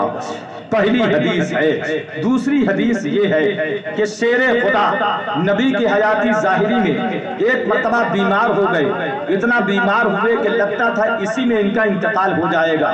نبی کو خبر دی گئی کہ لگتا ہے شیر خدا انتقال کر جائیں گے۔ نبی کو جب یہ اطلاع ملی تو اللہ کے نبی نے فرمایا انہو لن یموت الا مقتولا، اے صحابہ یہ مت کہو میرا شیر یہ موت یہ مرض میں مرے گا، نہیں میرے شیر کو خدا کے شیر کو اللہ تعالیٰ شہادت کی موت عطا فرمائے گا۔ ان دونوں حدیثوں سے پتہ چلتا ہے کہ اللہ کے نبی کو معلوم تھا علی شہید ہوگا، نبی کے بتانے سے شیر خدا کو معلوم تھا نبی شہید وہ علی شہید ہوں گے۔ یہ دو حدیثیں ہیں۔ اچھا شہید کون کرے گا؟ خارجی شہید کرے گا، بلکہ نبی نے کہا تھا ایک خارجی جس کا نام عبد الرحمن بن ملجم ہوگا وہ تم کو شہید کرے گا، بلکہ اللہ اور ان خارجیوں کا پتہ نبی نے پہلے سے دے دیا تھا۔ ایک معارج النبوہ کے اندر میں نے پڑھا کہ نبی فرماتے ہیں کہ اے علی ان قریب تم جماعت مارقین سے جنگ کرو گے اور اس لشکر کا سردار ایسا انسان ہوگا جس کے کندھے اور سر کے بیچ میں عورت کے پستان کی طرح گوشت ابھرا ہوگا اور اس پر بال اگے ہوں گے اور اس کو ذوالصبیہ کہا جائے گا۔ اے علی اس جماعت مارقین سے تم جنگ کرو گے۔ اب ثابت ہوتا ہے، تھوڑی دیر میں آپ کو سمجھا کر کے بات آخر میں لے جانا چاہتا ہوں کہ بتائیے خارجی کون لوگ، خارجیوں کا عقیدہ کیا تھا، خارجیوں کا سردار کون ہے؟ خارجیوں کا عقیدہ یہ تھا کہ جو شراب پیے وہ کافر، جو زنا کرے وہ کافر، جو چوری کرے وہ کافر۔ اور ہمارا عقیدہ یہ ہے کہ اگر مسلمان شراب پیے تو گناہگار، زنا کرے تو گناہگار، چوری کرے گناہگار، لیکن ہے وہ مسلمان۔ خارجیوں نے شیر خدا کو کافر کہا، امیر معاویہ کو کافر کہا، عمرو بن عاص کو کافر کہا، بہت سارے صحابہ کو کافر کہا۔ یہ خارجی شیر خدا کے لشکری تھے، لیکن بعد میں شیر خدا ہی کو کافر کہہ گئے، یہ شیر خدا سے الگ ہو گئے۔ ان کی مرضی کیا تھی؟ ان کی مرضی یہ تھی کہ تم نے عائشہ سے جنگ کیا اور جب عائشہ پر قابو پایا تو عائشہ کا مال کیوں نہیں لوٹا، عائشہ کو قیدی کیوں نہیں بنایا؟ علی فرماتے تھے کہ عائشہ ہماری ماں ہے، ہم اسے گرفتار کریں ماں کی توہین ہے، مال لوٹے یہ ماں کی توہین ہے۔ اور وہ یہ کہتے تھے کہ تم نے امیر معاویہ سے صلح کی، تم کافر ہو گئے، تم نے حکم بنایا، فیصلہ کرنے والا بنایا، جبکہ قرآن میں الحکم الا للہ، حکم صرف اللہ کا، الیس اللہ باحکم الحاکمین، سب سے زیادہ فیصلہ کرنے والا اللہ۔ جب فیصلہ کرنے والا اللہ ہے تو تم نے ابو موسیٰ اشعری کو کھڑا کیا، انہوں نے عمرو بن عاص کو کھڑا کیا، اللہ کے سامنے فیصلہ کرنے والے تم نے دوسرے کھڑے کیے، اس لیے شیر خدا تم بھی کافی، امیر معاویہ تم بھی کافی۔ اور یہ خارجی ایسے ہی ہے کہ قرآن کی کوئی آیت لیتا ہے پھر اس میں تعبیر کرتا ہے، پھر مسلمان کو کافر بناتا کہتا ہے، پھر مسلمانوں کو قتل کرتا ہے، مسلمان کی عورتوں پر قبضہ کرتا ہے، مسلمانوں کو لوٹتا ہے، مسلمانوں کے مال کو ضائع کر دیتا ہے۔ آؤ ایک حدیث میں آپ کو سناتا ہوں۔ اللہ کے نبی صلی اللہ علیہ وسلم مال تقسیم کر رہے تھے۔ قبیلہ بنی تمیم کا ایک شخص جس کا نام ذوالخویسرہ تھا نبی کے پاس آیا اور کہا اتق اللہ یا محمد، اللہ سے ڈرو محمد، اللہ سے ڈرو محمد، اے دل یا محمد، انصاف کرو یا محمد۔ تو آپ نے فرمایا افسوس تجھ پر بدتمیز انسان، اگر محمد انصاف نہیں کرے گا تو دنیا سے انصاف اٹھ جائے گا، دنیا سے انصاف اٹھ جائے گا۔ کہتے ہیں خالد بن ولید آگے بڑھے یا عمر فاروق اعظم آگے بڑھے اور کہا یا رسول اللہ مجھے اجازت دی دیجئے اس گستاخ کی میں گردن مار دوں۔ تو اللہ کے نبی نے کہا نہیں نہیں، چھوڑ دو، چھوڑو اس کو، چھوڑو اس کو، چھوڑو اس کو۔ چھوڑ دیا گیا اور یہ بڑبڑاتا ہوا نبی سے بڑبڑاتا، نبی سے بڑبڑاتا ہوا نبی کے در سے بھاگ گیا۔ بخدا خدا کا یہی ہے در، نہیں اور کوئی نفر مکان، جو وہاں سے ہو یہی آ کے ہو، جو جہاں وہاں نہیں تو یہاں نہیں۔ نبی سے بھاگا اور یہ بھاگنے والا کیسا تھا؟ میں ایک مولوی آدمی پڑھی لکھی بات آپ سے کرنا چاہتا ہوں، یہ نبی سے بدتمیزی کرنے والا آدمی کیسا تھا؟ اس کا حلیہ کیسا تھا؟ چہرہ کیسا تھا؟ کیا یہ نماز نہیں پڑھتا تھا؟ پکا نمازی تھا، پکا روزے دار تھا، پکا قرآن پڑھنے والا تھا، لیکن آنے والا جو آج نبی سے بڑبڑا کے جا رہا ہے یہ کیسا انسان تھا؟ نادل جبین، پیشانی پر گٹھا بنا ہوا تھا، کسر لحیا، گھنی گھنی داڑھی سینے تک، مسخرو ازاری، اٹنگا پاجامہ اٹنگا تھا، چہرے متھے پہ داغ تھا، لمبی داڑھی تھی اور نبی سے بڑبڑا رہا۔ نبی نے کہا چھوڑو اس کو، جانے دو، جانے دو۔ کہا کیوں جانے دیں؟ سرکار نے فرمایا یہ اکیلا نہیں ہے، اس کی پوری جماعت ہے، اور جب وہ جماعت نکلے گی تو ایسی نماز پڑھے گی جو تحقرون صلاتکم بصلاتہم صیامکم بصیامہم، ایسی زبردست عبادت گزار ہوگی یہ جماعت کہ ان کی نمازوں کے سامنے تم اپنی نمازوں کو چھوٹی جانو گے، اور ان کے روزوں کے سامنے تم اپنے روزے کو تھوڑا سمجھو گے۔ یقرؤون القرآن، قرآن اتنا شاندار پڑھیں گے کہ ایسا تم گمان کرو گے تو گویا قرآن انہی پر اتر رہا ہے، لیکن اتنا شاندار قرآن پڑھنے کے باوجود لا یجاوز تراقیہم، قرآن ان کے حلق سے نیچے نہیں اترے گا۔ اے صحابہ سن لو، نمازی ہوگا، روزے دار ہوگا، قاری ہوگا، لیکن یمرقون من الدین کما یمرق السهم وما یمرق السهم من الرمیہ، یہ جماعت دین سے ایسے نکل چکی ہوگی جیسے تیر کمان سے نکل جاتا ہے۔ اللہ اکبر کبیرہ۔ اور نبی نے کیا کہا؟ یقتلون اہل الاسلام ویدعون اہل الاوثان، اے صحابی سن لو، یہ گروہ مسلمانوں کو قتل کرے گا، بت پرستوں کو چھوڑ دے گا، مسلمانوں کو قتل کرے گا، بت پرستوں کو چھوڑ دے گا۔ یہ داعش نمازی ہے، روزے دار ہے، لیکن قتل مسلمانوں کو کر رہی ہے، یہ خارجی ہے۔ القاعدہ ہے، نماز و روزہ ہے، لیکن مسلمانوں کا قتل عام کر رہی ہے، بت پرستوں سے کو چھوڑ رہی ہے، یہ خارجی ہے۔ طالبان ہے، مسلمانوں کو قتل کر رہی ہے اور بت پرستوں کو چھوڑ رہی ہے، یہ خارجی ہے۔ اے مسلمان، یہ کیا ہے؟ اہل اسلام کو قتل کیا جائے گا، نمازی ہوگا، روزے دار ہوگا، قرآن پڑھے گا، لیکن اہل اسلام کو قتل کرے گا، ان کا مال لوٹے گا۔ محمد بن عبد الوہاب نجدی یہ خارجی تھا۔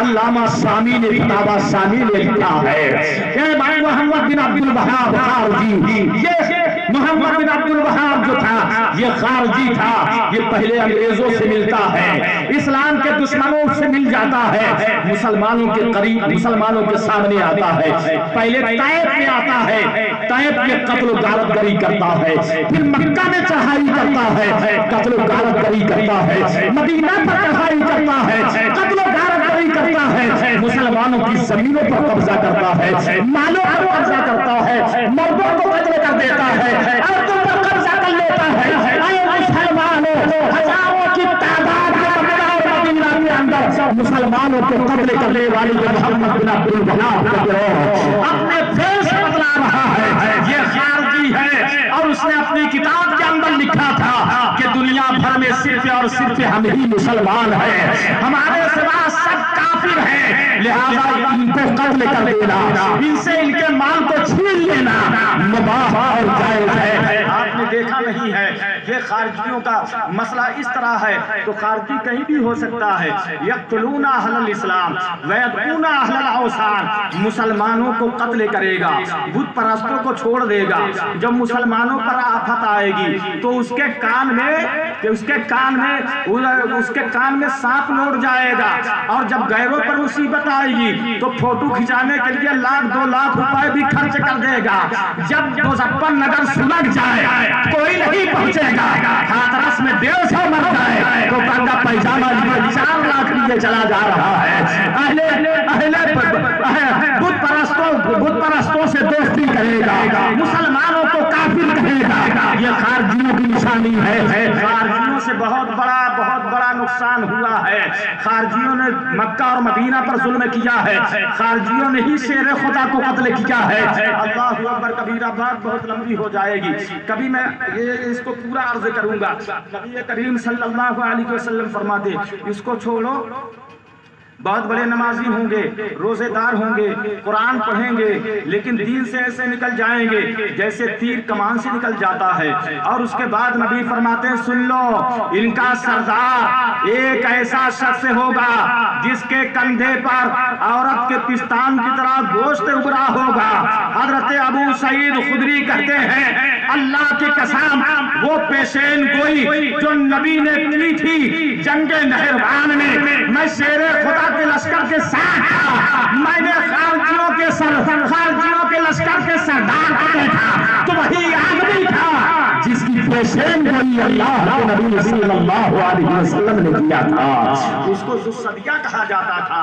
اللہ اکبر کبیرہ۔ اب یہیں سے آ جائیے حضرت امیر معاویہ اور حضرت علی میں جب صلح ہو گئی، بہت بڑا نقصان ہوا، کیا بتائے وقت ہی نہیں دیتا، بہت بڑا نقصان ہوا، 6 مہینے تک جھگڑا ہوا، 50,000 شیر خدا کی طرف سے مسلمان مارے گئے، 50,000 مسلمان حضرت امیر معاویہ کی طرف سے مارے گئے، لیکن اللہ تعالیٰ نے راستہ پیدا فرمایا، 6 مہینے کے بعد صلح کا راستہ پیدا ہوا۔ جیسا ہی صلح، امیر معاویہ شام گئے، شیر خدا کوفہ کی طرف، جیسے ہی شیر خدا کوفہ کی طرف چلے خارجی الگ ہو گئے، کہا شیر خدا تم کافر، تم کلمہ پڑھو، توبہ کرو، امیر معاویہ سے جنگ کرو۔ اب ان کے جو ہے ہوائیاں ہو گئی تھی اور جان گئے تھے امیر معاویہ شیر خدا میں دوستی ہو گئی، اب ہم کو چن چن کے مار ڈالے گا، ہم ہی تھے جو عثمان غنی کو قتل کر ڈالے، اب راز خاص ہو جائے گا، اس لیے علی کو آگے بڑھا رہے ہیں، جنگ کرو۔ شیر خدا کہتے تھے جب ہماری صلح ہو گئی، وعدہ وعید ہو گئی تو وعدہ خلافی کرنا یہ مسلمان کا شیوا نہیں ہے، اب صلح تو صلح، جنگ بند تو بند۔ کہتے ہیں خارجی الگ ہو گئے، 18,000 خارجی اور 22 لڑکے نعرہ لگاتے تھے علی کو مارو جنت جاؤ، علی کو مارو جنت جاؤ، علی کو مارو جنت جاؤ۔ شیر خدا کہتے تھے جب تک یہ مجھ سے نہیں لڑیں گے میں ان سے نہیں لڑوں گا، حتیٰ کہ اتنا فتنہ اٹھا، اور جب فتنہ اٹھا تو حضرت عبداللہ بن عباس کو شیر خدا نے بھیجا، عبداللہ بن عباس گئے، کچھ قتل ہوئے خارجی، کچھ بھاگے، کچھ توبہ کر کے حضرت علی کے دامن میں آ گئے، اور بھاگ کر کے خارجی 12,000 کی تعداد میں نہروان پر رکے، نہروان ایک جگہ، اور وہیں سے فتنہ پیدا کرنا چالو کر دیا، مسلمانوں کو قتل کر دیتے، مسلمانوں کا مال لوٹ لیتے تھے، حتیٰ کہ بہت بڑے صحابی حضرت خباب جو بہت شاندار قاری تھے، صحابی تھے، گلے میں قرآن لٹکا رہتا تھا، اب بہت الفت تھی قرآن کی تلاوت سے، جب جی چاہتا قرآن کھولتے تھے اور قرأت کرنے لگتے۔ آپ کے ساتھ آپ کی بیوی تھی، خباب کو ان خارجیوں نے پکڑا، شہید کر دیا۔ آپ کی بیوی ساتھ میں تھی، پیٹ میں بچہ تھا، آپ کی بیوی کا پیٹ چاک کر کے ان کو بھی شہید کر دیا۔ یہ خبر شیر خدا کو پہنچتی، شیر خدا تنتا کے اٹھ کے کھڑے ہو جاتے، ایک لشکر جرار لے کر کے اب نہروان کے مقام پر شیر خدا اس مورچہ کو سنبھالنے کے لیے خود جا رہے ہیں۔ سفر جاری تھا، چلتے چلتے نہروان کے راستے پر ایک گرجا گھر ملتا، گرجا گھر کا پادری بوڑھا گرجا گھر کے چھت پہ آتا اور کہتا ہے اے مسلمانوں اپنے سردار کو میرے پاس بھیجو۔ صحابہ نے شیر خدا سے کہا اس گرجے کا پادری آپ کو بلا رہا۔ شیر خدا گئے، کہو کیا کہنا چاہتے ہو؟ پادری کہتا ہے اے مسلمانوں کے امیر و پیشوا بتاؤ کہاں جا رہے ہو؟ شیر خدا نے کہا دشمنان اسلام کے سر کو پھوڑنے جا رہے ہیں۔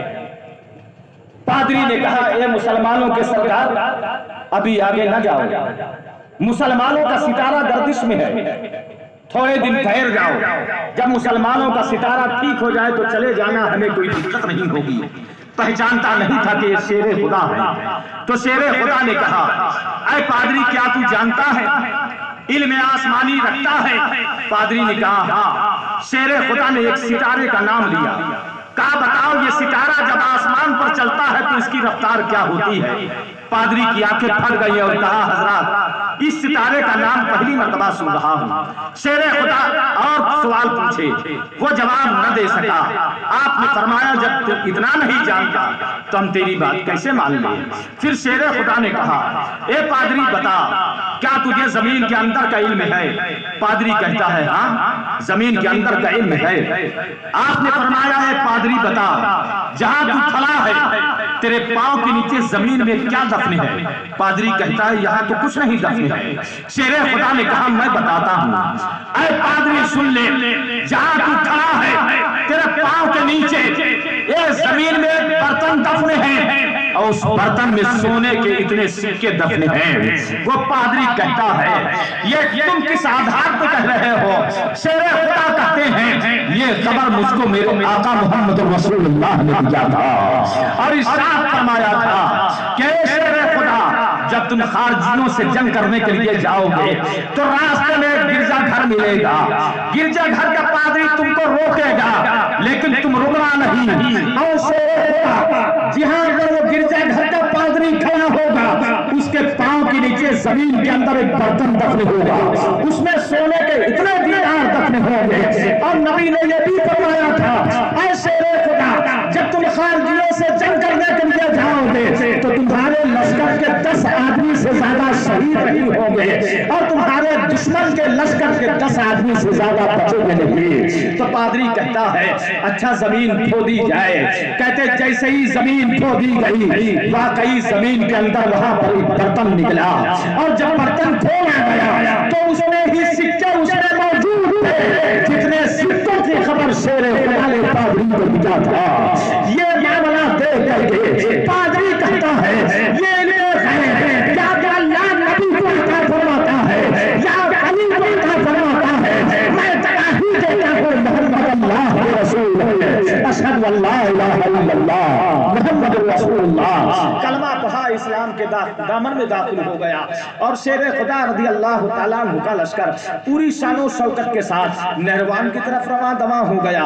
غرض کے منزلیں طے کرتا ہوا نہروان کے مقام پر شیر خدا کا لشکر پہنچا تو شیر خدا کھڑے ہوئے، پہلے تقریر کیا، عذاب الہی سے ڈرایا اور شریعت کی پیروی کی تلقین کی۔ اللہ اللہ شیر خدا کی زبان میں کتنا مٹھاس تھا۔ آپ نے تقریر فرمائی 12,000 خارجیوں میں سے 8,000 خارجی توبہ کر کے شیر خدا کے لشکر میں شامل ہو گئے۔ خارجیوں کے جو سردار ابن قواقع تھے وہ بھی لشکر شیر خدا میں 10 آدمیوں کو لے کر کے شامل ہو گئے۔ اب کہتے ہیں صرف 4,000 خارجی بچے تھے۔ اب شیر خدا رضی اللہ تعالیٰ نے ذوالفقار حیدری کو میان سے نکالا، پھر ذوالفقار چمکتی ہے، گھمسان کا رنگ پڑتا ہے، اللہ اللہ سر ایسے بدن سے جدا ہو کر کے نیچے گر رہے ہیں جیسے برسات میں آسمان سے پانی کی بوندیں تقطع کرتی ہیں، چند لمحوں میں شیر خدا کے لشکر نے خارجیوں کا کام تمام کر دیا اور اللہ کے نبی کی پیشین گوئی کے مطابق صرف دشمن کے لشکر کے 9 آدمی بھاگ گئے تھے، 10 آدمی بھاگ گئے تھے، باقی 3990 خارجی نہروان پر قتل کیے گئے۔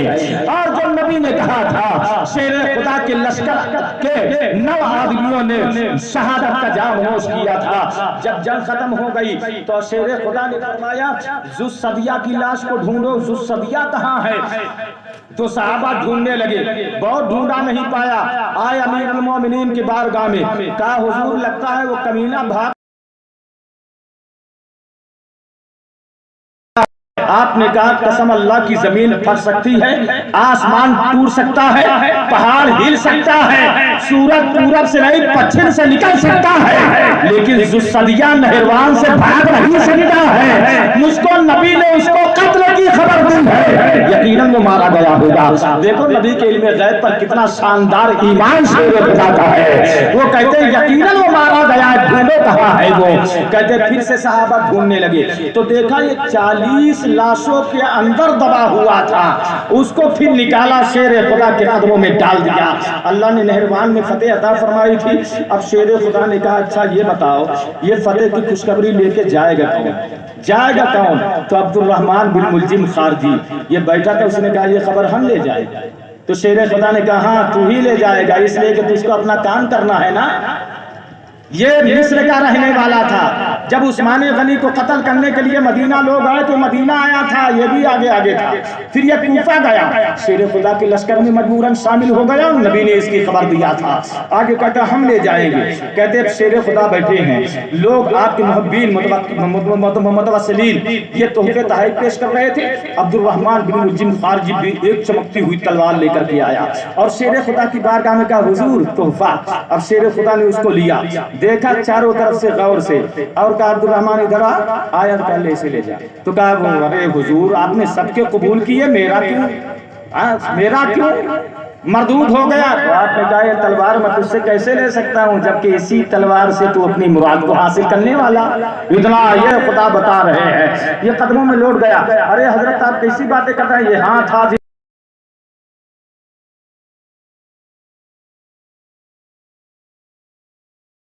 ڈالیے، گردن کاٹ ڈالیے تاکہ مجھ سے جرم واقع نہ ہو۔ آپ نے کہا نادان اٹھ کر کے کھڑا ہو جا، اسلام کا حکم ہے کہ جب تک جرم ثابت نہیں ہو جاتا سزا اسلام نہیں دیتا۔ جب تک تو مجھے خطرے نہیں کرے گا تو سزا کیسے پائے گا؟ کہا نہیں حضور ایسا نہیں ہوگا، نہیں ایسا ہی ہوگا۔ غرض کے شیر خدا سے پہلے ہی یہ عبد الرحمن بن ملجم خارجی نہروان سے کوفہ آ جاتا ہے، کوفہ کے گلی کوچوں میں ڈھول بجا کر کے یہ فتح کی خوشخبری دیتا مبارک ہو شیر خدا کامیاب ہو گئے، امیر المومنین کامیاب ہو گئے۔ یہ فتح کی بشارت دیتا ایک طرف کوفہ میں گیا، کیا دیکھا؟ عورتیں گا بجا رہی ہیں، اس گھر میں شادی تھی، شاید کے جگہ تھا، ڈھول بجا کر کے گا رہی تھی۔ تو یہ مکان کے دروازے پر کھڑا ہو کر سوچنے لگا جیسے آج کچھ لوگ طبیعی کے ہم پہ سوچتے ہیں اور بعد میں انجام خراب ہو جاتا۔ یہ سوچتا رہا کہ لاؤ ان کو اللہ کے عذاب سے ڈراؤں، اس برے کام سے منع کر دوں۔ کہتے ہیں یہ مکان کے دروازے پر کھڑا ہوا، دروازہ کھٹکھٹایا، چونکہ گھر میں اندر شادی تھی، عورتوں کی ایک پوری جماعت نکلی اور سامنے آ کے کھڑی ہو گئی۔ کہا کیا ہوا؟ تو کہتے ہیں یہ تبلیغ کرنا بھول گیا۔ ایک عورت پر نظر پڑی جس کا نام قطامہ تھا اور اتنی خوبصورت تھی کہ اس کو دیکھتے ہی اس کی محبت اس کے دل میں بیٹھ گئی اور یہ اس کی محبت کے جال میں پھنس گیا، تبلیغ کرنا بھول گیا، کہہ رہا تھا ہم حرام سے روکیں گے اور یہ پھنسا کہاں؟ کوا ہی ہوتا ہے، کبھی کبوتر کا مقابلہ نہیں کر سکتا ہے۔ اللہ و رسول کی دعوت دینے گیا تھا اور کمینہ پھنسا کہاں؟ اب وہ بھول گیا، اس کے بعد اکیلے میں بلاتا ہے ادھر آئی اور انہوں نے کہا سنو اب دیکھو لا الہ الا اللہ محمد رسول اللہ بھول گیا۔ اس نے کہا اینے انت ام ذات بالین، بتا تو شادی شدہ ہے کہ غیر شادی شدہ ہے؟ اس نے کہا نہیں تو ہم تو غیر شادی شدہ ہے۔ اس نے کہا شادی کرے گی؟ اس نے کہا ہاں کریں گے۔ تو کہا کس قبیلے سے ہو؟ کہا قبیلہ بنی تمیم الرباب سے ہوں، یہ بھی خارجی قبیلہ تھا۔ کہتا شادی کرے گی؟ ہاں کروں گی، کرنا تو چاہتی ہوں لیکن مہر 3 بات رکھا تھا۔ کہا 3 بات مہر کیا؟ تو اس نے کہا پہلے تو روئی اور رونے کے بعد کہا شیر خدا کے لشکر نے میرے 12 رشتہ داروں کو قتل کیا ہے، جب سے میں نے قسم کھائی ہے کہ میرا مہر 3 چیز ہوگا۔ کہا مہر کیا ہے؟ کہا 3000 درہم، ایک لونڈی، ایک غلام اور شیر خدا کا قتل، جو کرے گا شادی اسی سے کروں گا۔ اللہ اللہ، بڑے بڑے مرثیے لکھے گئے۔ فلم مرا مہران ساقہو ذو سماہا کمہر قطام بین غیر موجمی سلاست آلافی وعبد وقینت وضرب علی بالحسام المسممنی فلا مہر اغلا من علی وعین غلا ولا فتح الا دون فتح بن ملجمی۔ کہتے اللہ اللہ، شیر خدا کا قتل، 3000 درہم، ایک غلام، ایک لونڈی، شیر خدا کا قتل، تو شیر خدا سے بڑا کوئی قتل نہیں ہو سکتا، اس سے بڑا کوئی مہر نہیں ہو سکتا۔ تو یہ عبد الرحمن کہتا ہے ایسا کرو، شیر خدا کا قتل بازو میں رکھو، ہٹاؤ، 3000 درہم لو، غلام لو، لونڈی لو، شادی کرو۔ اس نے کہا نہیں، پیسہ مال و دولت چھوڑ سکتی ہوں لیکن شیر خدا کا قتل نہیں چھوڑ سکتی۔ ایسا یہ مست ہو گیا تھا اس کی محبت میں کہ تلوار سر پہ رکھ کر کے رونے لگا اور کہا اللہ کی قسم، خدا کے شیر کا کہنا صحیح ہے، میں کوفہ میں فتح کی بشارت دینے نہیں آیا بلکہ قتل علی بن ابی طالب کو آیا۔ کہا بس چل یہ بھی منظور ہے لیکن ایک بار کروں گا، ایک بار کروں گا۔ کہا اچھا ایک ہی بار صحیح، تلوار اپنی ہمیں دے۔ عبد الرحمن نے تلوار دی، قطامہ نے اس کو لیا، کئی بار زہر میں بچھایا، اپنے پاس محفوظ رکھا، علی کے آنے کا انتظار کیا۔ اب شیر خدا نہروان سے آئے، کوفہ کی جامع مسجد میں بیٹھ گئے، نماز پڑھی، تقریر کی، اور اس کے بعد تقریر کرتے کرتے دیکھا داہنی طرف امام حسن بیٹھے۔ اپنے بیٹے بڑے سے پوچھا یا بنیا کم مزا من شہرنا ھذا، آئے بیٹا حسن بتاؤ اس مہینے کے کتنے دن گزر گئے؟ امام حسن مجتبیٰ نے کہا ابا 13 دن گزر گئے۔ بائیں طرف دیکھا سلطان الشہداء تاجدار کربلا امام حسین بیٹھے ہوئے۔ کہا یا بنیا کم بقا من شہرنا ھذا، بیٹا حسین اس مہینے میں کتنے دن باقی ہیں؟ تو امام حسین نے کہا ابا 17 دن باقی ہیں۔ اتنا کہنا تھا کہ شیر خدا اپنی داڑھی کے ہاتھ میرے سر کے خون سے میری داڑھی رنگین کر دی جائے گی، اور میری داڑھی خون سے رنگین کرنے والا اس امت کا سب سے گھٹیا آدمی ہوگا، سب سے ذلیل آدمی ہوگا۔ اس کے بعد آپ نے کہا کہ میں نے قبیلہ بنی مراد کے ایک شخص کے ساتھ اچھا سلوک بھی کیا ہے، وہی میرا قاتل ہے۔ یہ عبد الرحمن بن ملجم خارجی بیٹھا تھا، یہ اسی خاندان کا تھا، سمجھ گیا میری طرف اشارہ ہے۔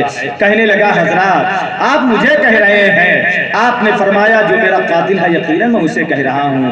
اس نے کہا مجھے تہمت نہ لگائیں، آپ نے فرمایا سونے کے قلم سے لکھ لے، یہ تہمت نہیں ہے بلکہ اللہ کا بھید ہے، اور یہ بھید میں اکیلا نہیں بتا رہا ہو۔ نبی نے کہا تیرے قاتل کا نام عبد الرحمن بن ملجم خارجی ہوگا، اب قبیلہ بنی مراد کا ہوگا، بتا تو قبیلہ بنی مراد کا ہے کہ نہیں، بتا تیرا نام عبد الرحمن بن ملجم خارجی ہے کہ نہیں؟ اس نے کہا حضرت جب یہ ہے تو مجھ کو مار ڈالیے، کاٹ ڈالیے۔ آپ نے فرمایا نہیں، جب تک جرم واقع نہیں ہوتا سزا نہیں دی جا سکتی ہے۔ اللہ اکبر کبیرہ، پھر یہ بھگنا کر کے گھر چلا جاتا ہے۔ اب شیر خدا رمضان شریف کا مہینہ تھا، کبھی امام حسین کبھی امام حسن کے گھر میں روزہ افطار کرتے تھے، کھانا کھاتے تھے۔ اسی بیچ میں دیکھو تو اہل بیت نبوت کا گھرانہ کیسا پیارا گھرانہ ہے۔ ہم کہتے ہیں سیدہ کا صدقہ، حسن کا صدقہ، حسین کا صدقہ، علی کا صدقہ، ہم کیسے محروم کیے جائیں گے؟ علی کو معلوم ہے عبد الرحمن تلوار مار کے مارے گا، لیکن یہ بیچ بیچ میں آتا رہتا ہے، مانگتا رہتا ہے۔ علی اپنے دشمن کو بھی کھلاتے پلاتے اور دیتے ہیں۔ ایک مرتبہ آیا اور کہا حضرت مجھے گھوڑا دے دیجئے۔ شیر خدا نے دشمن کو گھوڑا دے دیا، یہ گھوڑا پہ بیٹھ کر بھاگنے لگا تو آپ نے وہاں پر موجود لوگوں سے کہا اريد حیاتہ و یرید قتلی ان ھذا قاتلی، دیکھو یہ کیسا آدمی ہے، میں تو اس کی زندگی چاہتا ہوں اور یہ مجھے مارنا چاہتا ہے، اے لوگوں جان لو یہی مجھے قتل کرنے والا ہے۔ تو لوگوں نے کہا فما یمنعک، فما یمنعک، تو آپ اسے قتل کیوں نہیں کر دیتے؟ شیر خدا کا علم دیکھو، آپ کہتے ہیں انہو لم یقتل بعدی، میرے قتل کے بعد یہ کسی کو نہیں قتل کرے گا، میرے قتل کے بعد یہ خود قتل ہو جائے گا۔ اللہ اکبر کبیرہ۔ رمضان شریف کا مہینہ ہے، اب 19 تاریخ آ گئی ہے۔ ادھر یہ عبد الرحمن بن ملجم خارجی اپنے 2 مددگار لیتا ہے، ایک کا نام شبیب وردان ہوتا ہے، 19 رمضان المبارک ہے، یہ 3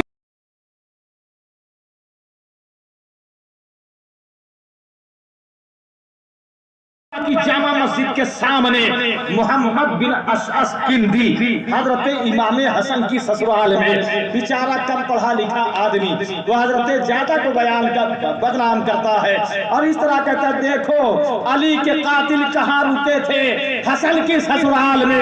ارے حسن کی سسرال میں رکے تھے تو کوئی ضروری تھا کہ وہ زیادہ بھی ویسے ہی ہو، بلا وجہ ان پر تہمت لگاتے ہو؟ خیر ایک الگ میٹر میں کبھی کہوں گا۔ یہ جو ہے محمد بن اشعث کندی کے مکان میں یہ سو رہے تھے، عبد الرحمن بن ملجم خارجی، شبیب اور وردان تینوں سو رہے ہیں، شراب پی کر مست پڑے ہیں، قطامہ بھی وہی ہے، شباب کباب عزت و آبرو سب لوٹ چکا ہے، یہ ادھر یہ سو رہا ہے۔ شیر خدا رات کے 3 حصے تک کوفہ کی جامع مسجد میں ہیں، تسبیح پڑھ رہے ہیں، بار بار آسمان کی جانب سے سر اٹھا رہے ہیں، وجہ کہ صدق رسول اللہ، نبی نے سچ کہا، لیکن کیا وجہ ہے کہ قاتل ابھی تک نہیں آیا؟ یعنی نبی نے مہینہ بھی بتا دیا تھا، دن بھی بتا دیا تھا، تاریخ بھی بتا دیا تھا، رمضان کا مہینہ ہوگا، اتنی تاریخ ہوگی، یہ وقت ہوگا، اے علی جب تو شہید کیا جائے گا۔ کہتے ہیں ابھی کیوں نہیں آیا؟ اور اس کے بعد شیر خدا اٹھ کر کے کھڑے ہو گئے، اپنے گھر گئے، اپنے بچوں سے ملاقات کی تو کہتے ہیں آپ کی بچیاں زینب کلثوم یہ مرغیاں پالے ہوئی تھی، جیسے کہ آج ہے گھروں کا ایک ماحول ہے، مرغیاں پالے ہوئی تھی، جب شیر خدا گھر سے نکلنے لگے تو مرغیاں چی چی چہکنے لگی تو لوگوں نے ان کو روکا، آپ کی بیٹیوں نے، تو آپ نے اپنی بیٹیوں کو کہا ان کو روکو مت، یہ مجھ سے الوداع ہو رہی ہیں، مجھے الوداع کہہ رہی ہیں، مجھ سے فریاد کر رہی ہیں، میرے غم جدائی میں رو رہی ہیں، انہیں روکو مت، انہیں رونے دو۔ اب شیر خدا رضی اللہ تعالیٰ مسجد کی طرف آتے ہیں، چونکہ اذان کا وقت ہو گیا تھا، ادھر سے وہ چلتے ہیں، ادھر سے قطامہ جلدی جگاتی ہے، اے عبد الرحمن، اے شبیب، اے وردان، اٹھو جلدی جاؤ، کوفہ کی مسجد میں پہلے سے بیٹھ جاؤ، ورنہ مسجد نمازیوں سے بھر جائے گی تو پھر جو ہے سارا سسٹم بیکار ہو جائے گا۔ یہ تینوں کمینے اڑتے ہیں، کوفہ کی جامع مسجد میں آتے ہیں اور وہاں پر ایک اسکیم کرتے ہیں کہ باہر کے دونوں دروں میں تم دونوں شبیب وردان کھڑے ہو جاؤ، پہلے تم حملہ کرو، اگر وہ وار بیکار جائے تو اندر عبد الرحمن میں ہوں، اگر پہلے تم حملہ کرو وار بیکار جائے پھر اندر سے میں حملہ کر دوں گا۔ کہتے بس اب نماز کا اذان کا وقت ہو گیا تھا۔ شیر خدا کی عادت تھی کہ فجر کی اذان اکثر کوفہ کی جامع مسجد میں شیر خدا دیا کرتے تھے، آئے اذان دی، اذان دینے کے بعد شیر خدا مسجد کے اندر کے در میں داخل ہونے لگے، جیسے ہی مسجد کے اندر در میں داخل ہوتے ہیں ویسے ہی شبیب آپ پر حملہ کرتا ہے، اس کی تلوار تاج سے ٹکراتی ہے، ٹوٹ جاتی ہے، لیکن آپ شورو گوگا نہیں کرتے اور آگے بڑھتے ہیں، وردان وار کرتا ہے، اس کی تلوار دیوار سے ٹکراتی ہے، ٹوٹ جاتی ہے، کوئی ہوتا تو بھاگتا، چیختا، چلاتا، لیکن شیر خدا نہ بھاگ رہے ہیں، نہ چیخ رہے ہیں، نہ چلا رہے ہیں۔ کیوں بھاگ نہیں رہے؟ کیوں شور نہیں کر رہے؟ اس لیے کہ وہ جانتے ہیں میری شہادت کا وقت ہے، یہ خبر نبی نے دیا ہے، اسے بھاگنے سے کوئی فائدہ نہیں ہے۔ لہذا سکون و اطمینان کے ساتھ اندر داخل ہوئے، یہ دونوں بھاگ گئے اور جیسے ہی اندر کے در میں شیر خدا گئے، فجر کی 2 رکعت نماز سنت باندھی اور نماز پڑھنے لگے۔ پہلی رکعت کے پہلے ہی سجدے سے جیسے ہی شیر خدا نے سر اٹھایا، ویسے ہی عبد الرحمن بن ملجم خارجی نے تلوار بجھی زہر میں بجھی ہوئی تلوار سے آپ کے سر پاک پر بھرپور حملہ کرتا ہے، آپ کا سر شریف پھر جاتا ہے، بھیجا باہر نکل آتا ہے، لیکن اپنی شور نہیں کرتے ہیں بلکہ کہتے ہیں فشت رب الکعبہ، رب کعبہ کی قسم میں کامیاب ہو گیا، رب کعبہ کی قسم میں کامیاب ہو گیا۔ شیر خدا کی دردناک آواز کو سن کر کے عبد الرحمن بن ملجم خارجی شور و غوغا مچاتا ہوا کوفہ کی گلیوں میں بھاگنے لگتا ہے اور کہتا ہے اے لوگوں افسوس، امیر المومنین شیر خدا قتل کر دیے گئے۔ اس آواز کا سننا تھا کوفہ کے لوگ چاروں طرف سے جنگل کے آگ کی طرح کوفہ کی جامع مسجد میں جمع ہو ہونے لگے. تھوڑی دیر میں کوفہ کی جامع مسجد بھر گئی. کیا دیکھا؟ شیر خدا لیتے ہیں, اپنی داڑھی پر ہاتھ پھیرتے جا رہے ہیں اور ارشاد فرماتے جا رہے ہیں, اے لوگوں دیکھ لو میرے سر کے خون سے میری داڑھی رنگین ہو گئی ہے. اسی طرح اپنے آقا محمد رسول اللہ کی بارگاہ میں جاؤں گا, اسی طرح سیدہ فاطمہ زہرا سے ملوں گا, اسی طرح اپنے بھائی جعفر طیار سے ملاقات کروں گا, اسی حالت میں اپنے چچا حضرت امیر حمزہ رضی اللہ تعالیٰ عنہ کی باری ہو رہی ہے. حسنین کی نئی ذات قطار ہو رہے ہیں. کسی نے پوچھا اے جماعت مصطفیٰ آپ کا قاتل کون ہے؟ آپ کا جو گھبراؤ نہیں, میرا قاتل جو ہے وہ ابھی آ ہی رہا ہوگا. سبھی بھاگتا جا رہا تھا. لوگوں نے دیکھا تھا تو نے قتل کیا ہے. نہ کہنا چاہتا تھا, ہاں نکل گیا, لوگوں نے مار ڈالا. وہ مردان بھاگا جا رہا تھا. لوگوں نے کہا تو نے مارا ہے. نہ کہنا چاہتا تھا, ہاں نکل گیا, لوگوں نے مار ڈالا. یہ عبد الرحمن بن ملجم خارجی ہاں بھاگتا ہوا اپنے چچا کے مکان کے اندر گھس گیا. اسے ہانپتا کانپتا دیکھ کر اس کے چچا کا لڑکا کہتا ہے, اے عبد الرحمن بن ملجم خارجی, یہ ہڑبڑاہٹ کیسی, یہ گھبراہٹ کیسی, کیا تو نے امیر المومنین کو شہید کیا ہے؟ عبد الرحمن بن ملجم خارجی کہتا ہے, ہاں میں نے شہید کیا ہے. چچا بھائی ہے, بچا لے گا. لیکن وہ محب اہل بیت تھا. اس کے ہاتھوں کو پکڑ کر کے باندھتا ہے, گرفتار کر کے لیا کر کے کوفہ کی جامع مسجد میں ڈال دیتا ہے. شیر خدا نے عبد الرحمن کو دیکھا اور ارشاد فرمایا, یہ عبد الرحمن دیکھ لیا کہ نہیں دیکھ لیا, جو میں نے کہا تھا وہی ہوا کہ نہیں ہوا, جو میں نے کہا تھا تو ہی میرا قاتل ہے, بتا قاتل ہے کہ نہیں. اب اس کے منہ میں زبان کہاں تھی, کیا جواب دے. کہتے شرمندہ تھا, رو رہا تھا. اب شیر خدا رضی اللہ تعالیٰ عنہ کو اٹھا کر کے مکان کے اندر لے جایا گیا. وارے اہل بیت مصطفیٰ, وارے اہل بیت مصطفیٰ, وارے آپ کی عظمت پر قربان نبی کے خاندان. شیر خدا کا سر پھٹا ہوا ہے, وہ اونی کمبل میں آپ کا سر رکھا ہوا ہے. گھر کے اندر گئے, آپ کا دشمن قید خانے کے اندر ہے. تو شیر خدا نے ایک پیالہ منگایا, پیالہ کے اندر پانی بھروایا, کہا جاؤ میرے قاتل کو پلایا, اس لیے کہ میں پانی پی رہا ہوں, اس کو بھی پانی پلا دو. یہ پیالہ امام حسن حسین اپنے گھر سے لے کر کے نکلتے ہیں, قید خانے پہنچتے ہیں اور کیا کہتے ہیں, ایک سپاہی کو دیتے ہیں کہ جاؤ یا عبد الرحمن بن ملجم خارجی کو پانی پلا دو. شیر خدا نے پانی بھیجا ہے. عبد الرحمن بن ملجم خارجی پانی لیتا ہے, دیکھتا ہے, لیکن شک پیدا ہو جاتا ہے, لگتا ہے اس میں زہر ملا ہو, تب میری جان ہی چلی جائے گی. پانی کو واپس کر دیتا ہے. یہ علی کا کٹورا بھرا کا بھرا علی کے گھر میں چلا جاتا ہے. اور شیر خدا نے دیکھا جیسا بھرا پانی سے کٹورا گیا تھا ویسا ہی پانی سے بھرا کٹورا واپس آ گیا. آپ کی آنکھوں میں آنسو آ گئے اور کہا, افسوس میرے قاتل نے میرا پانی نہیں پیا. میرا بھیجا ہوا پانی اگر میرا قاتل پی لیتا تو علیہ مرتضیٰ قیامت میں اس وقت تک جنت میں داخل نہیں ہوگا جب تک اپنے قاتل کو جنت میں داخل نہ کر دیتا. یہ صحیح کی شان ہے, یہ شیر خدا کا مقام ہے, یہ اہل بیت نبی کی عظمت ہے, جن کے رتبے ہیں سوا ان کے سوا مشکل ہے. اللہ اکبر کبیرہ. بات لمبی ہو رہی, 5 منٹ میں اپنی گفتگو ختم کرتا ہوں. سلام ہو. اب یہ نویں تاریخ گزرتی ہے, 20ویں گزرتی ہے, 20ویں آتی ہے, پھر 20ویں تاریخ گزر کر کے جب 21ویں تاریخ آتی ہے تو عشاء کی نماز کے بعد آپ نے اپنی شہزادی حضرت ام کلثوم سے کہا, یا بنتی ام کلثوم غلقی علی ابیک الباب, اے میری بیٹی ام کلثوم اپنے باپ پر گھر کے دروازے بند کر دو. ام کلثوم نے دروازہ بند کر دیا, گھر بند ہو گیا. تو آپ نے اپنی بیٹیوں کو بلایا, وصیت فرمائی. امام حسن مصطفیٰ کو بلایا, وصیت فرمائی. بعد میں امام حسین شہید کربلا کو بلایا اور وصیت فرمائی. کہا, اے میری بیٹی میرے بعد تمہارے ساتھ جو کچھ ہونے والا ہے تم خوب جان رہے ہو. میں نے تم سب کو بتایا, میں نے تم کو وہ سارے واقعات بتلائے ہیں. اے بیٹا میری نگاہیں دیکھ رہی ہیں, کربلا میں تو جائے گا, 3 دن کی بھوک و پیاس کا عالم ہوگا.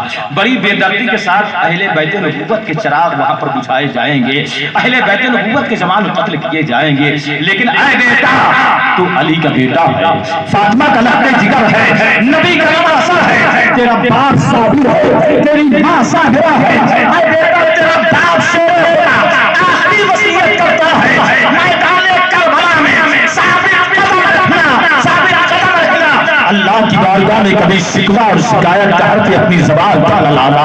اتنا سننا تھا پھر گھر کے سارے لوگ رونے لگتے ہیں۔ امام شیر خدا نے فرمایا اے میرے بیٹو تم مت رو، سیدہ مت رو، میرے بیٹو مت رو، تمہارے رونے سے سیدہ کی روح مدینہ میں پریشان ہو رہی ہوگی، مجھے صدمہ ہو رہا ہے، اے میری اولادو رو نہیں، میرے صدمے کو بڑھاؤ نہیں۔ اس کے بعد امام نے فرمایا کہ دیکھو حاضر ملائکۃ والنبیون وہذا محمد رسول اللہ، دیکھو میرے گھر پر کیسی کیسی ہستیاں آئی ہیں، یہ آدم آئے ہیں، شیس آئے ہیں، نوح آئے ہیں، ابراہیم آئے ہیں، موسیٰ و عیسیٰ آئے ہیں، جبرائیل و میکائیل آئے ہیں، اسرافیل و اسرائیل آئے ہیں، اللہ اکبر یہ نبی آئے ہیں، یہ ملائکہ آئے ہیں، اور بعد میں کہتے ہیں ہاں محمد رسول اللہ، یہ فرشتوں اور نبیوں کے چھوڑنے میں میرے آقا محمد رسول اللہ تشریف لائے ہیں، اور نبی ارشاد فرما رہے ہیں یا علیو وبشروا بما بشیر رہے ہیں خیر مما انت فیہ، نبی کی جھومٹ میں آقا کھڑے ہیں اور محمد عربی ارشاد فرما رہے ہیں اے علی مبارک ہو جہاں پر تم ہو اسے بہتر مقام پر تم آ رہے ہو، اللہ اگر تم حسن حسین کے ساتھ ہو تو اب تم میرے ساتھ آ رہے ہو، فاطمہ کے ساتھ آ رہے ہو۔ اس کے بعد شیر خدا کی شان میں غیبی آوازیں آنے لگی، قصیدے پڑھے جانے لگے، پھر ایک آواز آتی ہے ہر جاؤ سرکار محمد رسول اللہ تشریف لائے ہیں۔ اس آواز کو زینب نے سنا تھا، حسین نے سنا تھا، سارے لوگ ہر جاتے ہیں، اور اس کے بعد حضرت شیر خدا رضی اللہ تعالیٰ عنہ کی زبان پاک سے کلمہ طیبہ جاری ہوتا ہے انا للہ و انا الیہ راجعون، لا الہ الا اللہ محمد رسول اللہ، اور کلمہ پڑھنے کے بعد آپ کی روح شریف قفس انسری سے پرواز کر گئی۔ خدا کی رحمتیں ہو اے امیر کارواں تجھ پر فنا کے بعد بھی باقی ہے شان رہبری تیری۔ دیر ہو گئی معافی چاہتا ہوں، انشاءاللہ تبارک و تعالی کل سے میں وقت پر اس جلسے کو ختم کرنے کی کوشش کروں گا۔